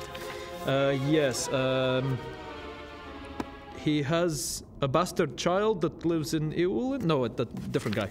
He says the undead brutes, including Bug, they are supplied to us from the gladiator ring in Iwulin, known as the Girded Gauntlet. Oh, and with that, you realise, oh shit, Bug! And you realise, oh, Bug was once one of the fighters at the ring. Everybody loved him. It was short for Cuddlebug. And he was such a, he's like, in the ring, he would turn it on and just like, woe be on anyone who fought alongside, against Cuddlebug. He would fucking annihilate them, smash them up. But outside the ring, he would be like, yay, and he'd be like a cushion for people to come and rest on. Love things. Rest in peace. Bug, and you didn't really get close enough to see them during the fight, the two ogres, but they were also from the ring. Oh. Yeah. So someone's corrupt. Someone at the gladiator ring that you once fought at is selling them once they die, making profit of them even after death. That's messed up, bro. Does the Desert of the Deceased ring any bells to you guys? No. It is an area on the map of Azram. It's off to the east near Schmagenrog. Okay. So he's given you the information that the undead brutes are coming to them from the Girded Gauntlet. He's getting the rest of his undead army from the Desert of the Deceased, it seems. Just armies and armies of countless generations of humans and orcs that have basically clashed between Azram and Schmagenrog in this now wasteland of death. And he's raising those bodies from the swamps and the quagmires there, and because it's called Desert of the Deceased, it's actually there's quite a bit of swamp and marshlanders there as well. So he's raising up those bodies. Apparently, he's controlling them all as one by the use of these ember shards, which he's getting from the Witchlight Carnival. Any other information you want to know? I feel like we could probably ask someone less crazy where, because we've got his real name now, eh? Yeah, we do. So we don't have to ask him. Yeah, we've probably got enough now, eh? I think we've got heaps of leads. His real name, where the shards are, where he gets. I want to go to that carnival real bad. Yeah. Yeah, let's go. What do you I think that we can. I think that's a good idea because we still definitely want to. We don't know where he is. We don't know where Bonecrawler is, do we? No. I know outside of the game where the Selwyns come from, but I can't say that because it's metagaming. So. All right. Make a history check, see if you know. Come on, Arrow. Oh, please! I rolled like crap this entire 11 in my history, which is not very high. +0. 11. You've heard of the name, like you think they're probably a famous family. You can't remember where they're from. Yeah. Do I have an inkling about who is... Actually, no, don't worry. That's right. Cheers. Oh, okay. Yeah, you're welcome. You're welcome. That's great. Thank you. Thank you. Sorry. Did you want to maybe chat to Cuddlebug? Like we can go back outside and talk to him. Yeah. If we're leaving, I want to take him with us. Yes. We can try. Okay. They're going to protect us. Okay. So should we finish up? Find out the rest? No more information, you wish. I think... Do we want to find out where Bone Crusher is so we can go and find him? Or what do you guys think? Or should we just... We've got his real name. Verilyn Silverland. I also just... Nailed it. I have a sneaking suspicion that he probably, like... Bone Crusher, Bone Caller. Bone Caller? Probably wouldn't tell him where he is. Like, that's just the... Yeah, I feel like he probably doesn't know where he is, eh? Do you know where he is? Good question. I know where he is. Oh! No. Okay! Bring it on! I'll do a big roll! Just immediately picks up a dart. Oh boy, it's going to have to be a big roll. Oh. You rolled well. I believe He's in bluffing. you. He's bluffing. Rob would never do that to us. It's another 3! You barely hit the board. Oh, You're God. like, so here's how it goes. You're like, maybe even doesn't even know. And you're like, do you know where he is? He goes, yes. And you just immediately just throw it. How are we feeling? Yeah, I think we should stop with the dart throwing. I think we've got enough information. Is that everything? Yeah. I think so. Very well. Yeah. Oh, but do you know where Bone Caller is? Oh, yes. Oh, well, in that case. You didn't even... You just had that on you? Yeah, I had one in my pocket. Did you aim? Okay, that's hurtful. You're just like, all right. Oh, yeah, I should have aimed. Oh, He got the start. Strikes into the edge of the board. You still get 3 points from it, but he got a 25, which actually gives him 40 points. So he gets 40 points from that one. Hits right into the center of the bullseye and goes, next. Get it? Oh, next. I too. Who's I'm next? so afraid because of... Don't me do it. Yeah, I'll do it. He was so well, keen, give me the you know. handkerchief. I'm going to get one of my friends to prick me. Yeah. No. No, He's got it. He's in it now. He's deep in his... He walks towards you. you. This tall, very attractive gentleman. Ooh.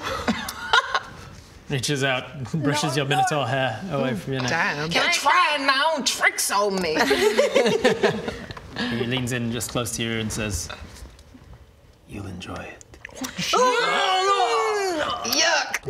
Do you want me to suck you? Is that what this is I about? don't want you to suck You can me. just ask. No, now, I don't. I'm not asking because I mean, looked. That's a contract that we entered into. If you miss, I get to suck you. Well, the contract. So- Oh my God. Ow, it's so okay. And then just real slow, just pierces you with his incisors. Yeah, we can't give him any more. You are going to This take. guy's bad. He's getting worse. You are going to take. That's 12 points Sorry, guys, I of. shouldn't have thrown the dart. That's okay. You take 12 points of damage. He drains your blood We'll and go then have a he sleep lets afterwards. go without seeming problem. Without any problem. Weird. Oh, okay. Strange. Yeah. What? So I'm not very tasty? No, you are delicious. You are delicious too. Okay. I want to leave. Let's leave. You don't wish to know where he is. I'll go one more. Boobla's like, I kind of want that attention. Your neck's not as juicy as my boobla butt. Okay, I'm probably getting it better. Okay. Here. Right, we Roll got me. it. Roll me. Here we go. Here we go. It's gonna be good. We're gonna beat him. What was it? 20. Not 20. No, I got a 4. You guys getting the impression that he was like a card shark or a pool shark. He was like losing a few of them to give you the information that he wanted you to get because he's really good. It seems he genuinely wants you to like have information to kill his master because he's sick of being a servant to him. But at the same time, he's giving you information, and now he's got a taste for blood, and now he's turning it into a different game for himself. And he's like, we need to okay. get out of here. I have overdone this, but come here. He says, I don't think I've ever tasted Genasi. Yuck! I wonder if you're more diluted. I hate this. His tongue comes out first and just like tastes the side of your neck and then goes. Guys, okay. he's 6'4". He's 6'4". Think about it. Think about it. He's tall, he's handsome, he's attractive. He has a nose. He's He has a nose. Phoenix's bar. If you have a nose, call me. My dear, don't say that. Don't say that online. No, don't call me. I don't want to know. It was a joke. Creepers. Keep it in your pants. He tastes your skin and then goes, this will work. And then he bites you. This will work. And he saps you for 11 points of damage. Ooh, really? Then he lets go. How was that for you? Look, it wasn't as cool as I thought it was going to be. It kind of hurt. Oh, damn. Okay, I'm wait. sore. Quick Let's question. leave. Would the hero point make me automatically win? Yep. Yes! Yeah, yes! I should have done that. Damn it! Nice. We are so smart. Thank you. I just really don't want to get bit by this guy. Nice. Yeah. All right. You step up, you grab the dart, and he says, wonderful. You know the risks. And I go, whoop-bam! And with I a actually got a flourish. 17. Nice. Let's see if you would have beaten him without it. You would. But hey, it's heroic and it's amazing. What does it look like? Yeah. How the flourish. I'm going to What do you like stare at him and go, ew. Yes. Nice. And strikes bam. right into the bullseye. Yeah. Huh. Very well.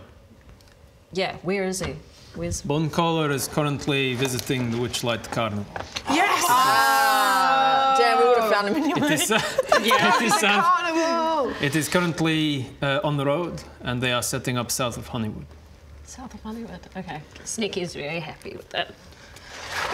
I want to go to the Witchlight Carnival in real life. Me too. It sounds fun. I assure you, you do not. All right. So. Okay. A quick question before we leave. Maybe someone else wants to use one of their hero points. Do we want to know if Bone Crusher has any weaknesses, or do we know? I want to know something. Oh, okay. Oh, cool. Why do you... I stand up. I stand up. I heroically throw the dart. And I It pick strikes the dart into the back of her dart. Robin Hood style. And I'm like... And then I go, why are you so weird about vampiric blood? Why? I have not turned some in a while. You what? I have not turned someone in a while. What is that supposed to mean? What? And carry on with the... It means that I take it you don't recognize me. Ew. What? Wait. It would have been 7 years ago. Oh no. Did he turn you? He doesn't look anything like the guy. I had dark hair back then. And then as he says this, kind of like his eyes shifted in colour when he closed his eyes, from the roots, like a bad dye job, his platinum white hair starts to turn black. And then he bulks out, like he's been working out, as he drops the illusion that you could He have... was 6'4". I should have known. Yes, you should have. I put that in the description. God damn when it. you stabbed him... Listen, come on, guys. He's 6'4". When you stabbed him in the eye and I rolled you, get you to make a perception check and you got a 13, which wasn't enough, you could have seen through the fact that he was an illusion, and as you stabbed him, it wasn't quite in the right place, like the illusionary face was a little bit different. He drops the illusion and you see this scar appear on his chin.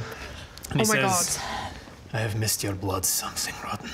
I hate this guy. Hello, Arrow. Remember me? God, I've missed your blood, something rotten. What?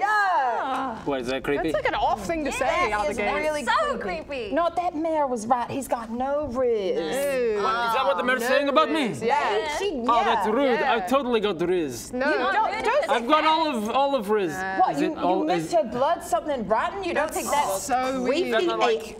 Is it like sexy or something? No, wrong direction if that's where you were heading. Yeah. Wow, I want to bite you. I don't. No. I thought the blood thing was. I want like it's the blood. Say it with your facial expression. Oh. Try it. No! Put the tongue away! Put the tongue away! How dare Do we you kill him speak to anyway? me? Like, I know we didn't have to, but. Yeah, I kind of want to. You want to kill him? If we kill him, No, I'm just he's fine. so creepy. I've yearned, are you for, not, though? I've yearned Because- for anyone to feel the same kill him. taste that you filled that day. Yeah. I don't remember it, so No. I was That hurts. unconsented. That hurts that you don't remember me. Yeah, I mean, sorry. It's just there were so many other 6'4" guys around that day, and I'm just having a real problem remembering you Quite. specifically. Yeah. So does that mean that your master is also Bonecaller, though? By proxy, By yes. proxy. No. Oh, so. Yes, there it is. Oh, we're gonna have a hard time. Yeah, it's not going to be There fun, it is it? is. Also, when you arrived and you were like, "Oh, Arrow, come down here," the thing that you were all in insight on was to It's see just that he his didn't have calculating, going like, "Oh, this is somebody else." It was, "Oh, Arrow's here." He didn't look like the guy though. Nah, fair enough. He changes. He moves around what quite do a we lot do? over the Wait, years. doesn't that He's mean, like, smart enough to what's the word? Adjust? Yeah. What's the word when you settle anew? He reinvents himself every few Has a years. glow up. yeah. He had a glow up. He reinvents a himself glow every up. few years, moves around. I think if you go back and listen to what Stephanie said about him, she said he was in Dimwood for a while, and then he moved to Darkwood. Like he moves around and changes his appearance every time he does. Does that mean if we fight, like, this is a deep question to you, DM, Robert Hartley. Thank you. Full name. Robert Hartley GM, all over the internet. Robert Hartley GM. Thank you, Phoenix. Sorry. Really threw yourself with that. I'm in suspense about all this question. Yeah, what is this? Wait, so I can't remember now. Something to do with fighting Bonecaller. Right, can Trakel, whatever his name is, because now I don't know if Trakel's his real You name. can still call me Trakel. Okay. So can he just tell Arrow what to do and she has to do it? Is it like that same thrall thing, or? Sit down I'm already sitting. on the floor. I guess I get on feel the floor. compelled to get off the chair and Oh sit down on the no, ground. it's not looking good, guys. This one, we'll just ditch She it. stands up. Present your neck to me. Oh jeez. Present your neck without Don't feeling it. do and he it. goes Sorry. like this. He's like right up against and he's making eye contact with each of you instead. That's fuck. He's got his mouth open. I'll put my horn in there. I'll rush him and I'll put a horn. Wait, my I question need a is wisdom though, saving throw from you, please. if we kill him, does that mean that I default to his master or not? I think If you Yes, believe what that's- he said about the chain of command thing, then That's yes. what- Which is worse, because he's kind of wants the same thing as us. Wait, can we I have an idea. You might want to wisdom use your save. hero point. Why am I You go rolling to so many you go threes? a lot of threes today. You go to horn him, but he was making eye contact with you with his mouth open against her neck, and then you feel this like charming kind of hypnotic, and he uses his hypnotic gaze on you, and you just suddenly like, man, this guy's charming, and you forget what you were about to do.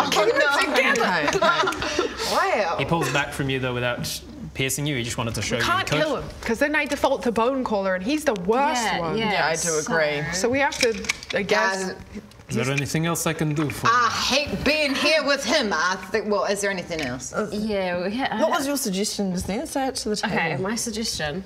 I don't know how this works, but it might not work, but like a pact or a contract or whatever that if we agree to kill Bonecaller, you agree to release Arrow. That's cool. Do that. I am duty bound by Bonecaller's commands to me to not release anyone I turn. Bummer. If you defeat him, I'm free of those commands. But will you do it though? I will release you from my command. I will even. Can we get if that you in wish- writing? He says, if you wish, I will even. And he presents his veins to you, and you know what that means. Oh, gross, guys. I'm gonna have to bite this guy. If you wish, when Bonecaller is defeated, I'm free to turn you into a full-fledged vampire. Which would mean that I don't have to bow down to anybody or yeah. Okay, sweet. I mean, he's 6'4", guys. It's fine. I don't know. I met a lot of tall, creepy men in my time. Like Ben. I hope you're not watching Ben. I hope you are. No, I hope he is, yeah. Brits got the hots for you, Ben. Apparently, that's what we're hearing right now. Because Ben is 6'4". No point. That's what I'm hearing. Yeah, but this is a 6'4" vampire. Oh, okay. Guys. Yeah. Come on. On Halloween, Brit's got the hots for you. What are we doing? Yeah, I guess I bite him. I'm like, ugh. First of all, I get You go to. He pulls back though. He's not allowing you to do it yet because he can't. Bonecollar. He said if Bonecollar is defeated, he can turn you. Then we can. Okay. Sweet. Right. He's duty bound to not allow anyone to have their own free will while he's in command of them. Okay. Otherwise, it's a loose deal, though, isn't it? Yeah. Like, is that is that a real promise, or can we like force you with a hero Let me say it this way. Walk this way with me. And he walks out of the room, and he takes you in downstairs, and you're approaching this sort of like underground dungeon-y kind of lair. And he opens it up, and you can see there's like an Iron Maiden and a rack and all sorts of torture equipment and stuff. And he says, "There is nothing in here that I have not used on myself to try and end this putrid existence. With Bonecollar gone, I will no longer be compelled to suffer this parody of a life. I can assure you, if you defeat this man, I will not be a problem to any of you." Can I roll perception to see if you're lying at all? Insight. Oh, insight. Can we all do it, or just me? You're the one who asked. You sound terrified. Damn it, because what if I roll bad, or what if you guys roll good? Oh yeah. Should I do it? I will allow you to roll an insight to see if you pick up on the fact that he's lying. 19 plus 3. 2. Nat 20. Nice.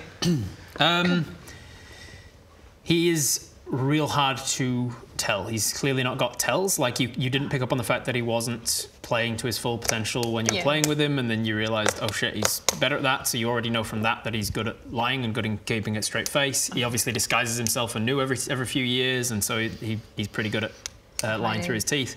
And so he doesn't have a lot of tells. So 20 plus what insight? Insight 23. There's something in you that doubts him, though. There's something that's like, you can't put your finger on it. It wasn't anything he said. It wasn't how he said it. It wasn't his eyes. You're just like, there's something that makes you go, I'm not sure if he's telling us the truth. Female intuition. Female intuition. Do you know what? We're a great team. I say we kill Bonecrusher, then we come back, kill him. Do you say that I'm right? standing next to you.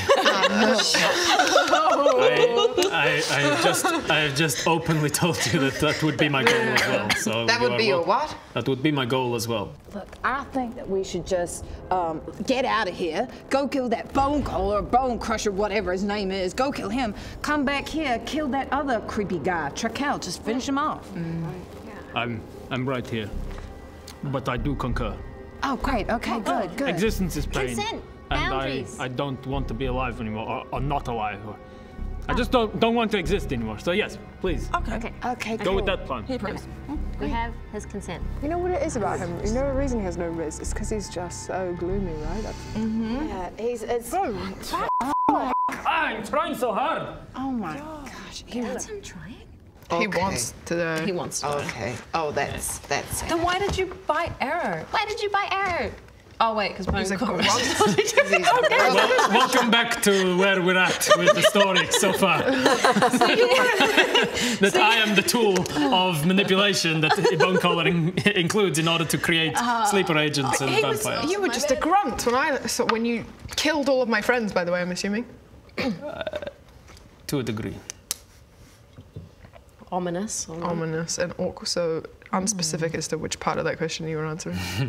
Interesting. Okay. If you wish to know more information, we can go back to the I games. don't want to do that. I don't want to. I'm done, I'm tapped No out. amount of hero points. I am tapped out. No, thank you. Should we go? Oh, you still have 1 hero point. I do. I can use that for something. Do you want to use it here, or do I save it for like the next? Well, we could talk. What time is Oh, it? just About an 15 minutes. Yeah. Just an idea. We could talk to Cuddlebug and then maybe use Listen. it if there's something we roll bad. Yeah, we're taking Cuddlebug with us. All right. Okay. Oh, that was easy. Should we leave? Yeah, I Know think how far you think you're going to get with a hill giant skeleton outside of Darkwood? Oh, right. I forgot about society. I think that's my favourite quote from tonight. Oh yeah, I forgot about society.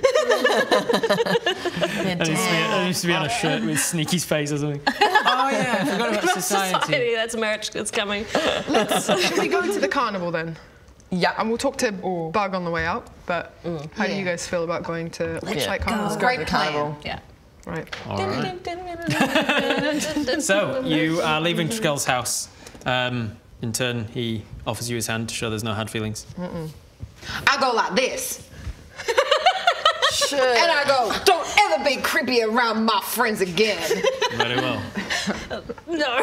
I'm a bit scared, sorry. This is a little bit rude. You literally I invited you into my turned me house. into a vampire and killed all of my friends. I've explained my reasoning for doing that. I was under no free will of my own to do so. Well, I've got free will, and it's not giving you a handshake. How about that? I have provided you hospitality in my house. Yes, thank you. And information on how to defeat our common enemy. Thank you. And when they asked us to I go would have and kill preferred a little common decency. I mean, you didn't give us a hot beverage. Yeah, Really, no anything. You seems you had a drink already. Yeah, well, Look, that's on her. a little common decency. I'm scared to touch you. Can I just shake with the end of my bow? Oh, yuck. Perfect. Nice. Get out of my house. Yeah. Thank you. Bye. So, thanks so much. Thank you. Bye. Bye. And now, on the way out, I say, my beautiful Bug, what have they done to you? By the way, as you leave, you see that sort of bundled up in his other hand was a handkerchief, and you were right not to shake his hand. He was going to grab you and wipe the still bleeding wound from you and take some of your blood before you left.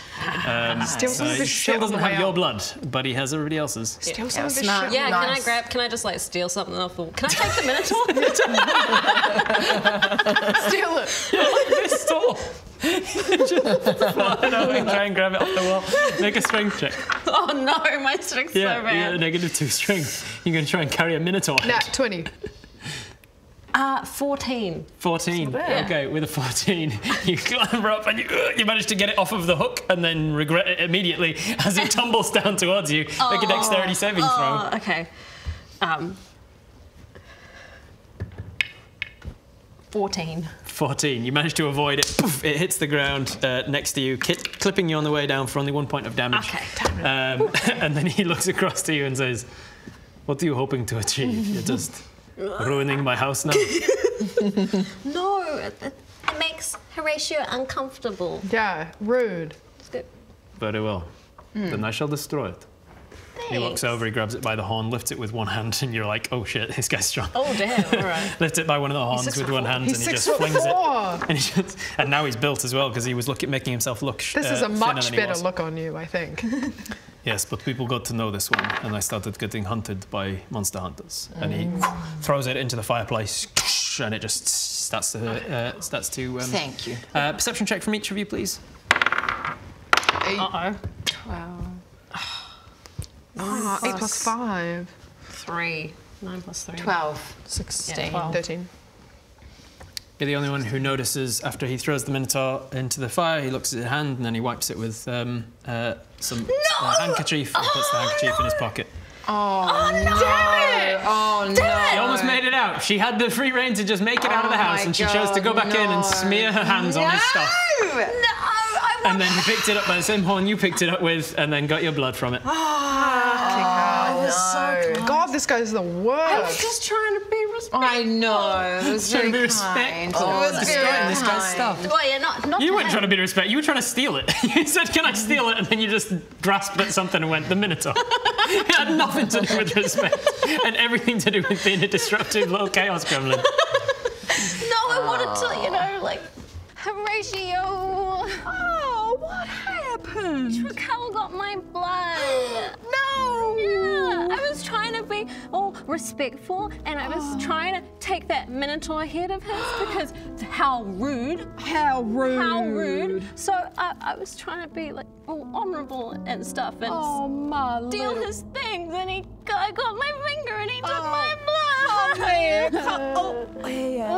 It's okay. Everybody knows you are so respectful and so honorable, and you would never do anything bad or evil. You are a good person, all right? And I'm so grateful. On behalf of all Minotaurs, you did an amazing thing.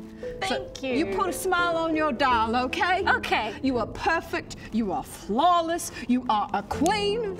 All right? All right. That was nice. That was nice. Nice. But hey, we're all in this together now. He's got all of our blood. All of us. So, I'm sure that won't come back at all. no. I know it's gonna come back and bite us. God damn it. Literally. Okay. All right. So you exit his house. You start heading south. With my friend. With Bug. That's right. So you approached Bug. What were you gonna say? Bug, I'm so sorry this happened to you. Do you remember me, Horatio? We had lots of cuddles after our matches. We were both gladiators. If he doesn't understand, I'll translate. He just seems to stare at you with no recognition behind his eyeless eye sockets. Bug, do you want to come with us? We'll be your friends, right, guys? Yes. Yeah. Bug. You fly over and translate into giant, and he goes, Bug, protect Mana. Bug, wait. Gonna cast something. Yeah, I am.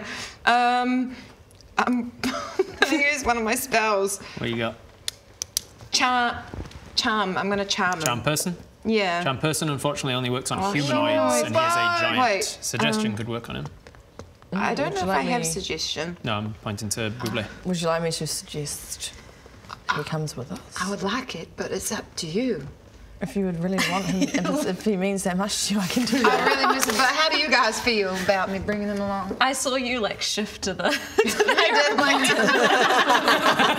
You know, if you want to help me out there. But what in the last 10 think? minutes of the table session, doesn't carry over, does it? He will make it difficult to walk around, I think. But I want him to come with it. At least until he's inconvenient, and then we leave him. Then we'll just leave him.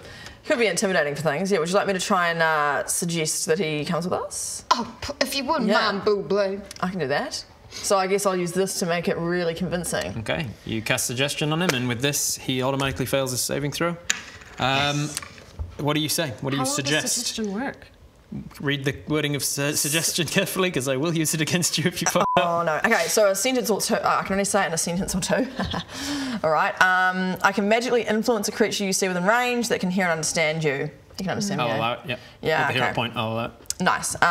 Okay. It must be worded in such a manner to make the course of action sound reasonable. Yeah. And that's it lasts pretty much for 8 hours, or until he completes the task. Okay. So if you just cool. say, follow us, and then he'd take a couple of steps, and then he's completed the task, and then he... Gotcha, okay. Maybe tell him to protect us or something. Like keeping a mind of what wording you choose, he will, if you manage to word it in such a way that he can't complete the task within 8 hours, then he'll follow you for the full 8 hours or whatever. Right. It's actually a good way of phrasing it. If we like we're the manor. Or something like that. Oh, wow. Nice. Hello, Bug.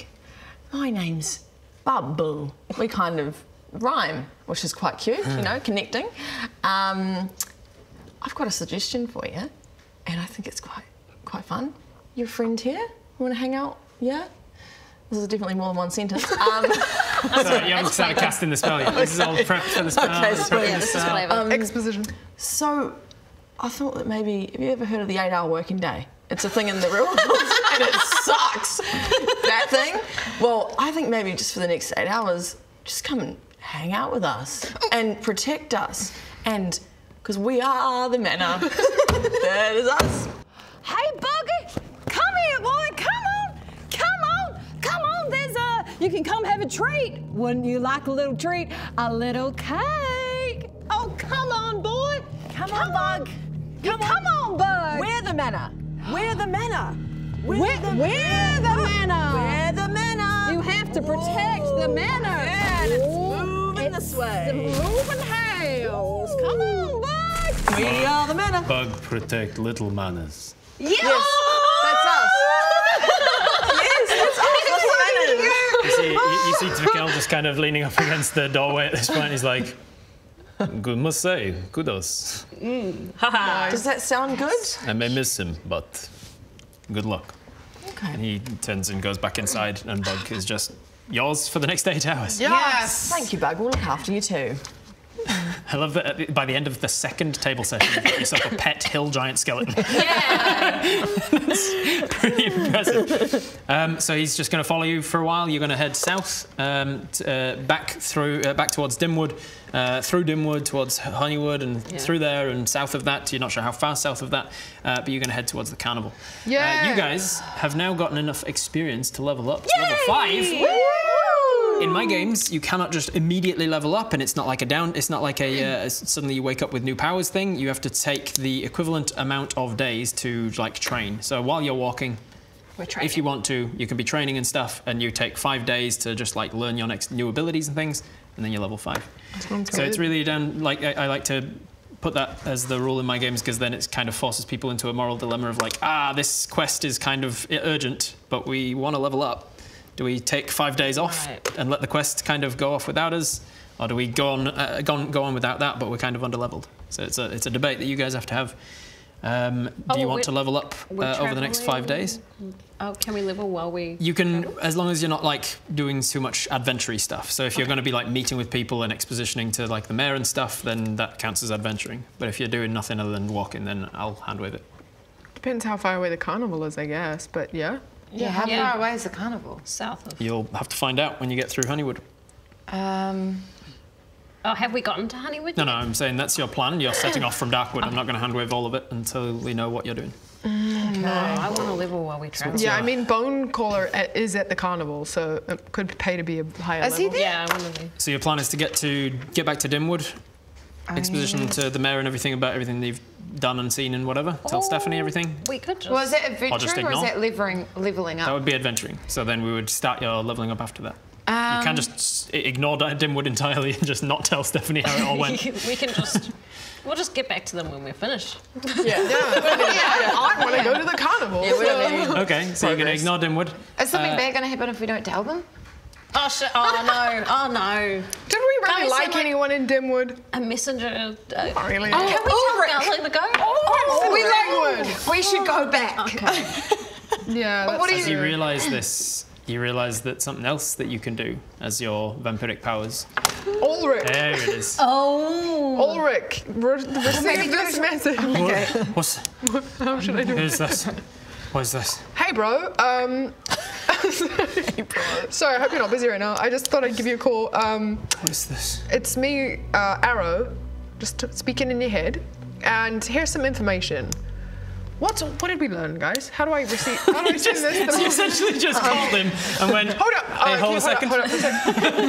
Hold up for a sec. I'm just going to... What did you call me for? Just 1 sec. Just, I'll wait 2 seconds. Tell them about Bonecaller being But wait, do we ill. want to reveal this?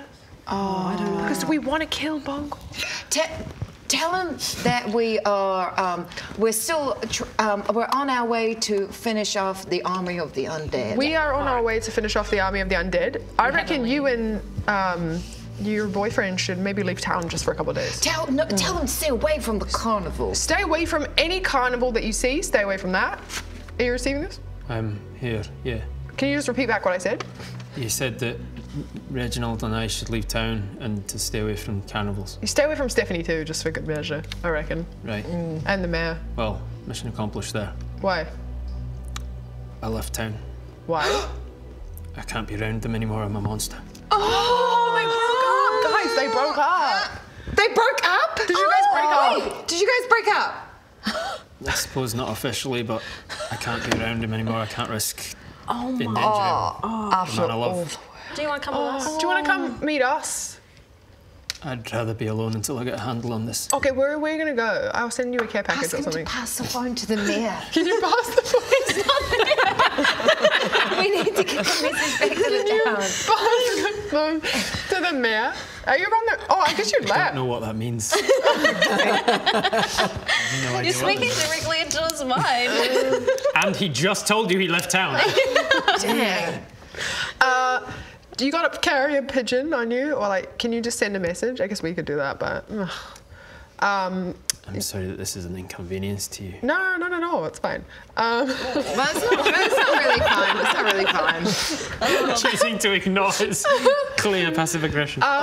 Hey, maybe just like keep us updated. I guess you've left, so there's nothing I can tell him to do, right? No idea how to do that. Can you tell him how to Just make a wish, and I'll be there. Just think in your heart that you I want to wish hold I me. wasn't such a hideous monster anymore. God, I don't have time for hang this, on. bro. It's not a pity party. Self-loathing, we get it. He's been a vampire for all of like 12 hours at this point. You're like, get over it already. No, Arrow's the supportive friend. I so get what you're saying, but it's okay. Just take some time to just think about stuff. Maybe take some alone time. Just meditate, journal, Yeah. vibe out, and we'll be back in contact soon. Is there anything else I need to tell him? No, just give him our love. Yeah, Maybe the rest of. Yeah, we send our love. Can I? Yeah, do you want to speak to him? I'm gonna do him an enthralling performance to make him feel better about himself. Yeah, hey, listen to this. and I get on the mind phone. And I play the lute, and I do a jig with my hoofs.